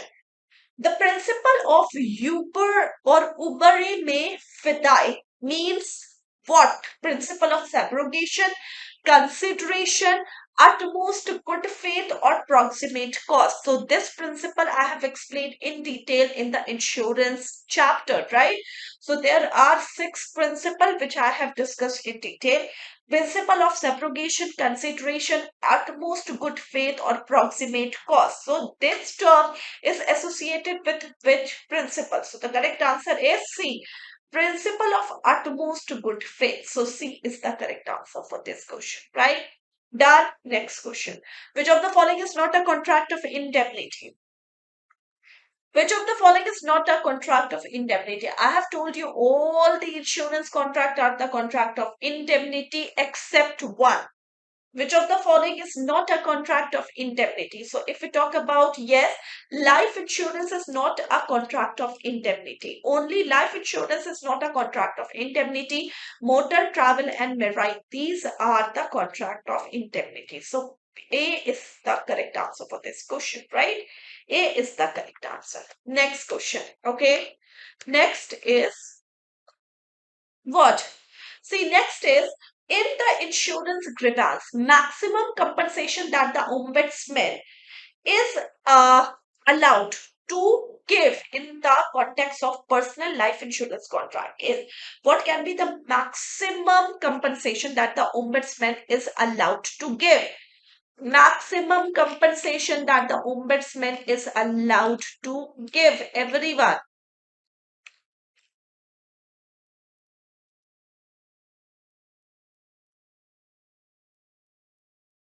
So the correct answer is what? Yes, 30 lakh. 30 lakh is the maximum compensation allowed for the ombudsman in the ombudsman integrated ombudsman scheme. So yes, 30 lakhs is the correct answer.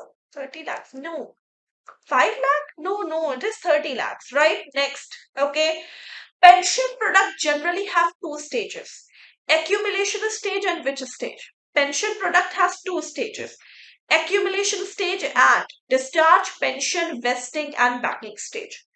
So which of the following 2 stages are there in the pension product? Accumulation stage and discharge stage, pension stage, vesting stage, or backing stage? Everyone, please answer this question. Everyone, guys.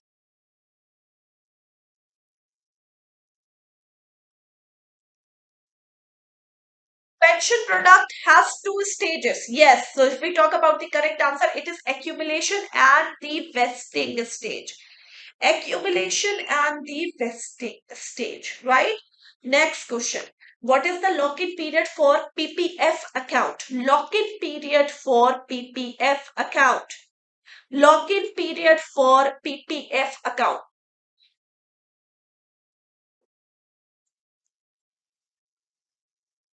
What is the lock-in period in PPF account? So 15 years is a lock-in period for the public provident fund account. D is the correct answer. PPF, right?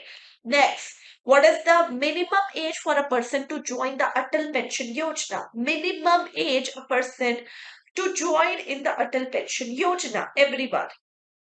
Minimum age in which a person can join in the Atal Pension Yojana. Everyone. So yes, it is 18 years. 18 years is the minimum age for the person to join Atal Pension Yojana. Next. A bank, if they are desired to set up primary dealership business, they have to be registered as NBFC with RBI, merchant banker with SEBI, brokerage service provider with SEBI, or none of the above. Sorry. A bank desired setting up a primary dealership business through a subsidiary is required to be registered as NBFC with RBI. So A is the correct answer, right? And the last question, what is the maximum percentage of the equity contribution that the bank acting as a sponsor of IDF NBFC can contribute? Hanji is the correct answer for this question is maximum percentage of the equity contribution that the bank acting as a sponsor of the IDF NBFC can contribute. Everyone, please at least like and share the video, guys. Everyone, just please like and share the video. So the correct answer is C. That is 49%, right?